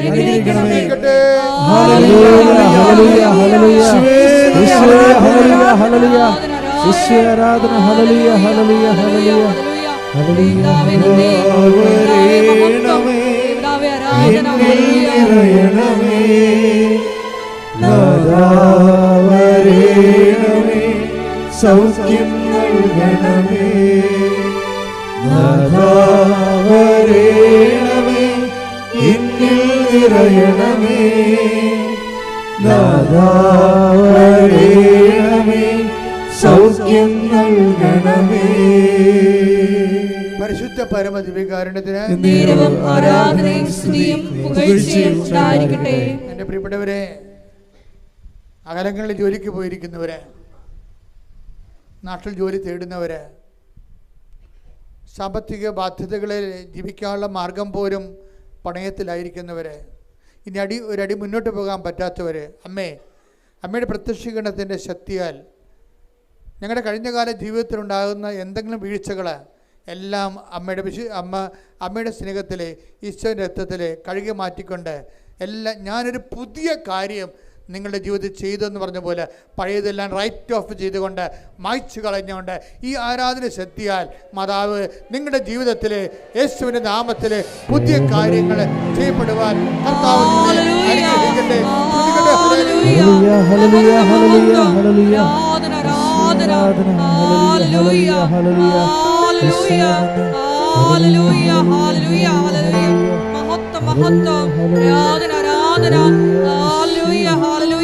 ദേവദാവേ നന്ദി, ദേവദാവേ മഹത്വം, ദേവദാവേ ആരാധന. ഹല്ലേലൂയ ഹല്ലേലൂയ ഹല്ലേലൂയ ഹല്ലേലൂയ ഹല്ലേലൂയ ഹല്ലേലൂയ ഹല്ലേലൂയ ഹല്ലേലൂയ ഹല്ലേലൂയ. എന്നിൽ നിറയണമേ നാദാവരേണമേ, സൗഖ്യം നൽകണമേ നാദാവരേണമേ, എന്നിൽ നിറയണമേ നാദാവരേണമേ, സൗഖ്യം നൽകണമേ. രേഖാപരമായ കാര്യങ്ങൾ, ചില രേഖകൾ കിട്ടുന്നില്ല, ചില രേഖകൾ നമുക്ക് തന്നെ എതിരാണ്, പക്ഷെ നമുക്ക് മുന്നോട്ട് പോകാൻ പറ്റുന്നില്ല. അങ്ങനെ വന്നുള്ള കോൺട്രി ആയിട്ടുള്ള ഡോക്യുമെൻറ്റ്സ്, വിരുദ്ധ രേഖകൾ നമുക്കുണ്ടാക്കുന്ന വേദനകൾ, അതിൽപ്പെട്ട് ഉഴരുന്ന ജീവിതം മുന്നോട്ട് പോകുന്ന, ഒരടി മുന്നോട്ട് പോകാത്ത, വളർച്ചയില്ലാതെ വളർച്ച മുരടിച്ച കുടുംബങ്ങൾ, ഓരോരോ കാര്യങ്ങൾ കൊണ്ട് ഓരോരുത്തരുടെ കയ്യിരിപ്പ് കാരണവും മറ്റുള്ളവരുടെ പലതരത്തിലുള്ള എതിരായിട്ടുള്ള തീരുമാനങ്ങളും പല ദുഷ്ടതരങ്ങളും കാരണം വളർച്ച മുരടിച്ച കുടുംബങ്ങൾ, അമ്മേ പരിശുദ്ധ അമ്മേ ദേവമാതാവേ, ആ മക്കൾക്ക് എല്ലാം വേണ്ടി മധ്യസ്ഥം വഹിക്കുകയാണ്. ഞങ്ങൾ എന്ത് ചെയ്യും, എവിടെ പോകും, ആരുടെ പക്കൽ പോകുമെന്നോർത്ത് വിഷമിക്കുന്നവരുണ്ട്. ഞങ്ങൾ ആരുടെ പക്കലേക്ക് പോകുമെന്നോർത്ത് വിഷമിക്കുന്നവർ. അതുകൊണ്ട് തന്നെ കർത്താവെ, അങ്ങനെയുള്ള എല്ലാ വിഷയങ്ങളും അങ്ങനെ അമ്മയുടെ പ്രത്യക്ഷീകരണത്തിൻ്റെ അടിസ്ഥാനത്തിൽ ഉടമ്പടിയുടെ യോഗ്യതയാൽ 10,000-കണക്കിന് മനുഷ്യരെ ഉടമ്പടി എടുത്ത് വിജയിച്ച് ദൈവത്തിൻ്റെ വലിയ സാക്ഷികളായിട്ടുണ്ട്. അവരുടെ ഈടുവെപ്പ് കൊണ്ട് തന്നെ മറ്റുള്ളവരെ മേൽ കർത്താവിൻ്റെ കാരുണ്യം ചെയ്യുന്നതിന് വേണ്ടി ഇടിമുഴക്കാൻ പോലെ ശ്രദ്ധിക്കട്ടെ. Hallelujah, hallelujah, hallelujah, hallelujah,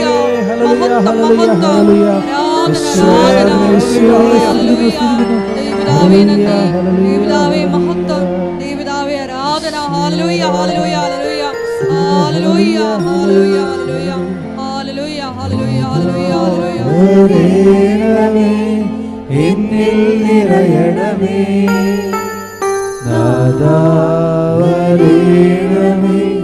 സൗഖ്യം നൽകണമേ നാദാവരേണമേ, എന്നിൽ നിറയണമേ നാദാവരേണമേ, സൗഖ്യം നൽകണമേ. പരിശുദ്ധ പരമദിവ്യകാരുണ്യത്തിന് നേരവും ആരാധനയും സ്തുതിയും പുകഴ്ചയും ഉണ്ടായിരിക്കട്ടെ. പരിശുദ്ധ പരമദിവ്യകാരുണ്യത്തിന് നേരവും ആരാധനയും സ്തുതിയും പുകഴ്ചയും ഉണ്ടായിരിക്കട്ടെ. മക്കളെക്കുറിച്ച് വേദനിക്കുന്നവര്, മക്കളുടെ തെറ്റായ നടപടികൾ, തെറ്റായ ബന്ധങ്ങൾ, പലപ്പോഴും മനുഷ്യരുടെ തെറ്റായ തീരുമാനങ്ങൾ, ചില നഷ്ടം വരുമെന്ന് അറിഞ്ഞിട്ടും ചെയ്യുന്ന കച്ചവടങ്ങൾ, അത് പാഷനായതുകൊണ്ട് ചെയ്ത് നഷ്ടം വരുത്തി കുടുംബം തറവാട് കുളം കോരുന്നവരുണ്ട്. ചെന്ന് പെട്ടുപോകുന്നവർ പല കാര്യങ്ങളിൽ, ചിലപ്പോൾ കൂട്ടുകച്ചവടമാകാം, പെട്ടുപോകുന്നവരുണ്ട്. എൻ്റെ പങ്കാളിയുടെ കാപട്യം തിരിച്ചറിയുമ്പോൾ നീ വൈകിപ്പോവുകയും നീ നഷ്ടത്തിലാവുകയും ചെയ്യുന്നതുണ്ട്. അങ്ങനെ കാണാത്ത കയറിൽ പലതരത്തിൽ കുരുങ്ങിപ്പോയ മനുഷ്യരെ പരിശുദ്ധമ്മ ദേവമാതാവേ, അവരെല്ലാം ഈ സമയത്ത് സമർപ്പിച്ച് പ്രാർത്ഥിക്കുകയാണ്. ദൈവത്തിൻ്റെ വൻ കൃപകൾ, യേശുക്രിസ്തുവിൻ്റെ ഉന്നതമായ കൃപകൾ, ഞങ്ങൾക്ക് വേണ്ടി നേടിയ കർത്താവിൻ്റെ വിലമതിക്കാത്ത കൃപകൾ, വിലമതിക്കാത്ത കാരുണ്യം, അതിൻ്റെ എല്ലാം വെളിച്ചത്തിലും അടിസ്ഥാനത്തിലും ഇതുപോലെ പെട്ടുപോയ മനുഷ്യരെ കർത്താവ് പത്തോസിനെ ആഴക്കടലിൽ നിന്ന് പിടിച്ചു കയറ്റിയതുപോലെ നിൻ്റെ ബലിഷ്ഠമായ കരങ്ങൾ അമ്മ മാതാവിൻ്റെ മധ്യസ്ഥതയിൽ ആ മക്കളുടെ കാര്യം കാണിച്ചുകൊണ്ട് അവിടെ പിടിച്ചുയർത്തണമെന്ന് പ്രാർത്ഥിക്കുന്ന ഹല്ലേലൂയ, ഹല്ലേലൂയ. മഹത്വം, മഹത്വം, ആരാധന, ആരാധന. ഹല്ലേലൂയ. ദൈവപിതാവേ നന്ദി, ദൈവപിതാവേ മഹത്വം, ദൈവപിതാവേ ആരാധന. ഹല്ലേലൂയ, ഹല്ലേലൂയ.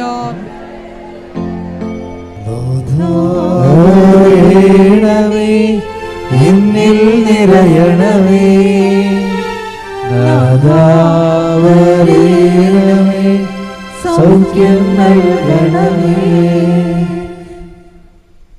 എല്ലാവരും മുട്ടേ നിൽക്കുക. നിങ്ങളുടെ വ്യക്തിപരമായ ആവശ്യങ്ങൾക്ക് വേണ്ടി പ്രാർത്ഥിക്കേണ്ട സമയമാണ്.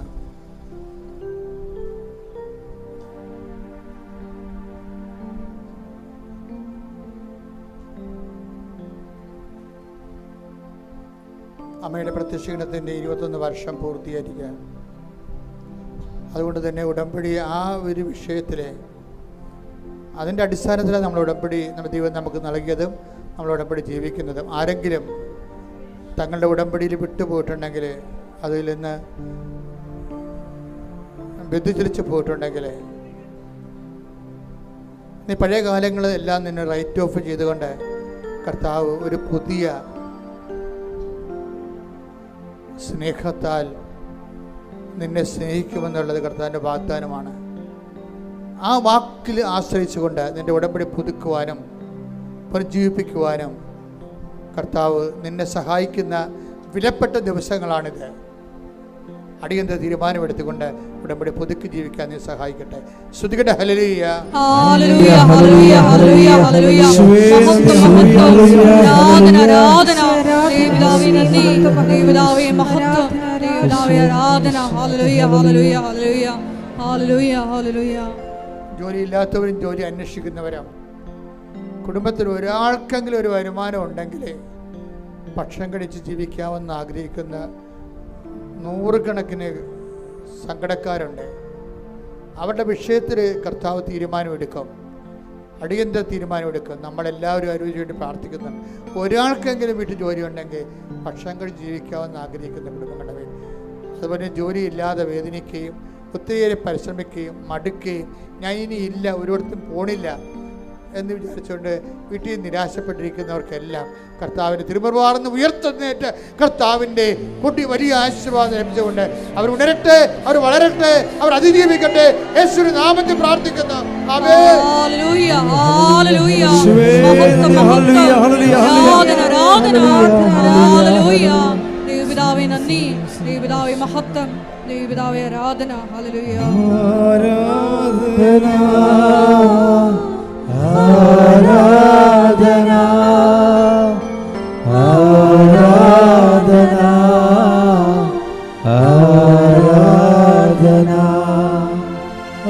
ആരാധന ആരാധന ആരാധന ആരാധന. പ്രിയമുള്ളവരെ, ഭവനരഹിതര്, വീടില്ലാത്തവർ, വീട് വെക്കാൻ സ്ഥലമില്ലാത്തവർ, അതിനുവേണ്ടിയുള്ള പരിശ്രമങ്ങൾ നടക്കുന്നുണ്ട്. പക്ഷെ തടഞ്ഞ് എവിടെയൊക്കെ ചെന്നത് പെട്ട് ഉടക്കി നിൽക്കണമാണ്. അവിടേക്കെല്ലാം നിവരുന്നതിന് വേണ്ടി കൃപാസനത്തിനും ഭവന നിർമ്മാണ പദ്ധതികളുണ്ട്. ചെല്ലാനത്തും പള്ളിത്തോട്ടിലും അതുപോലെ തന്നെ കടക്കരപ്പള്ളിയിലുമൊക്കെ ഭവന നിർമ്മാണ പദ്ധതി ഞങ്ങൾ വിഭാവന ചെയ്യുന്നുണ്ട്. നമുക്ക് സ്ഥലമുണ്ട്, പക്ഷെ അത് വീട് വെച്ച് കൊടുക്കുന്നതിന് വേണ്ടിയുള്ള കുറേ തടസ്സങ്ങൾ, നിയമപരമായ തടസ്സങ്ങളും അല്ലാത്ത തടസ്സങ്ങളുമുണ്ട്. ആ തടസ്സങ്ങളെല്ലാം മാറുന്നതിന് വേണ്ടി ഈ സമയത്ത് പ്രാർത്ഥിക്കണമെന്ന് അപേക്ഷിക്കുന്നു. ഇതുപോലെ നിങ്ങളുടെ തന്നെ പല പദ്ധതികളും വീണുപോയത്, പെട്ടുപോയവർ, ഇനി എന്ത് ചെയ്യുമെന്ന് അറിയാൻ പാടില്ലാത്തവർ, ആ മേഖലകളിൽ കർത്താവിൻ്റെ ഇടപെടലുണ്ടാകുന്നതിന് വേണ്ടി പ്രാർത്ഥിക്കുന്നു. വ്യക്തിപരമായ ആവശ്യങ്ങൾക്ക് മൗനമായി പ്രാർത്ഥിക്കേണ്ട സമയമാണിത്.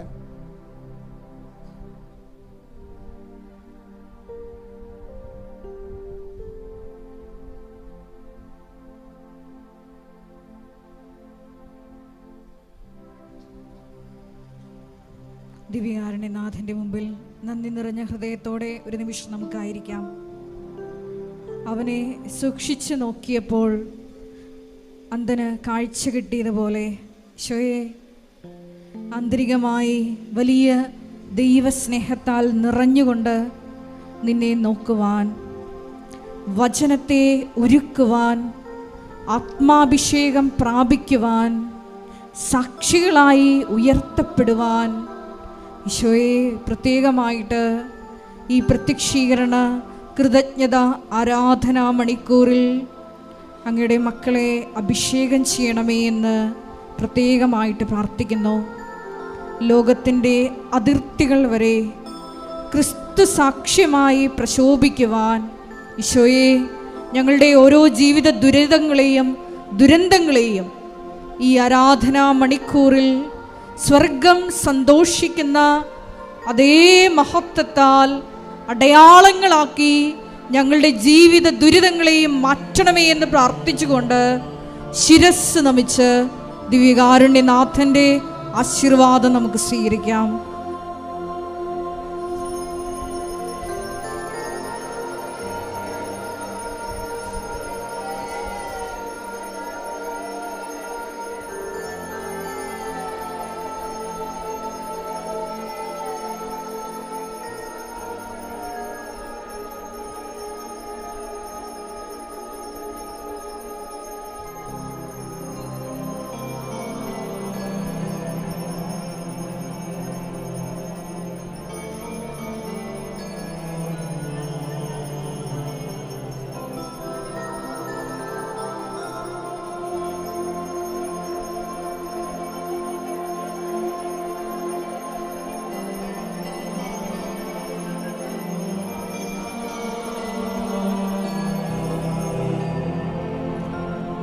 പരിശുദ്ധ പരമമാ ദിവ്യകാരുണ്യമേ,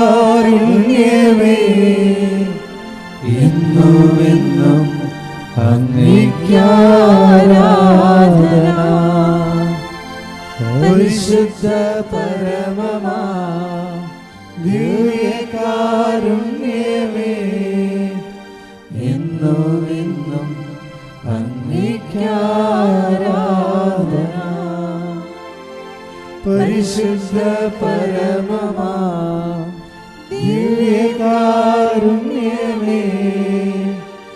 എന്നുമെന്നും അങ്ങേയ്ക്കാരാധന.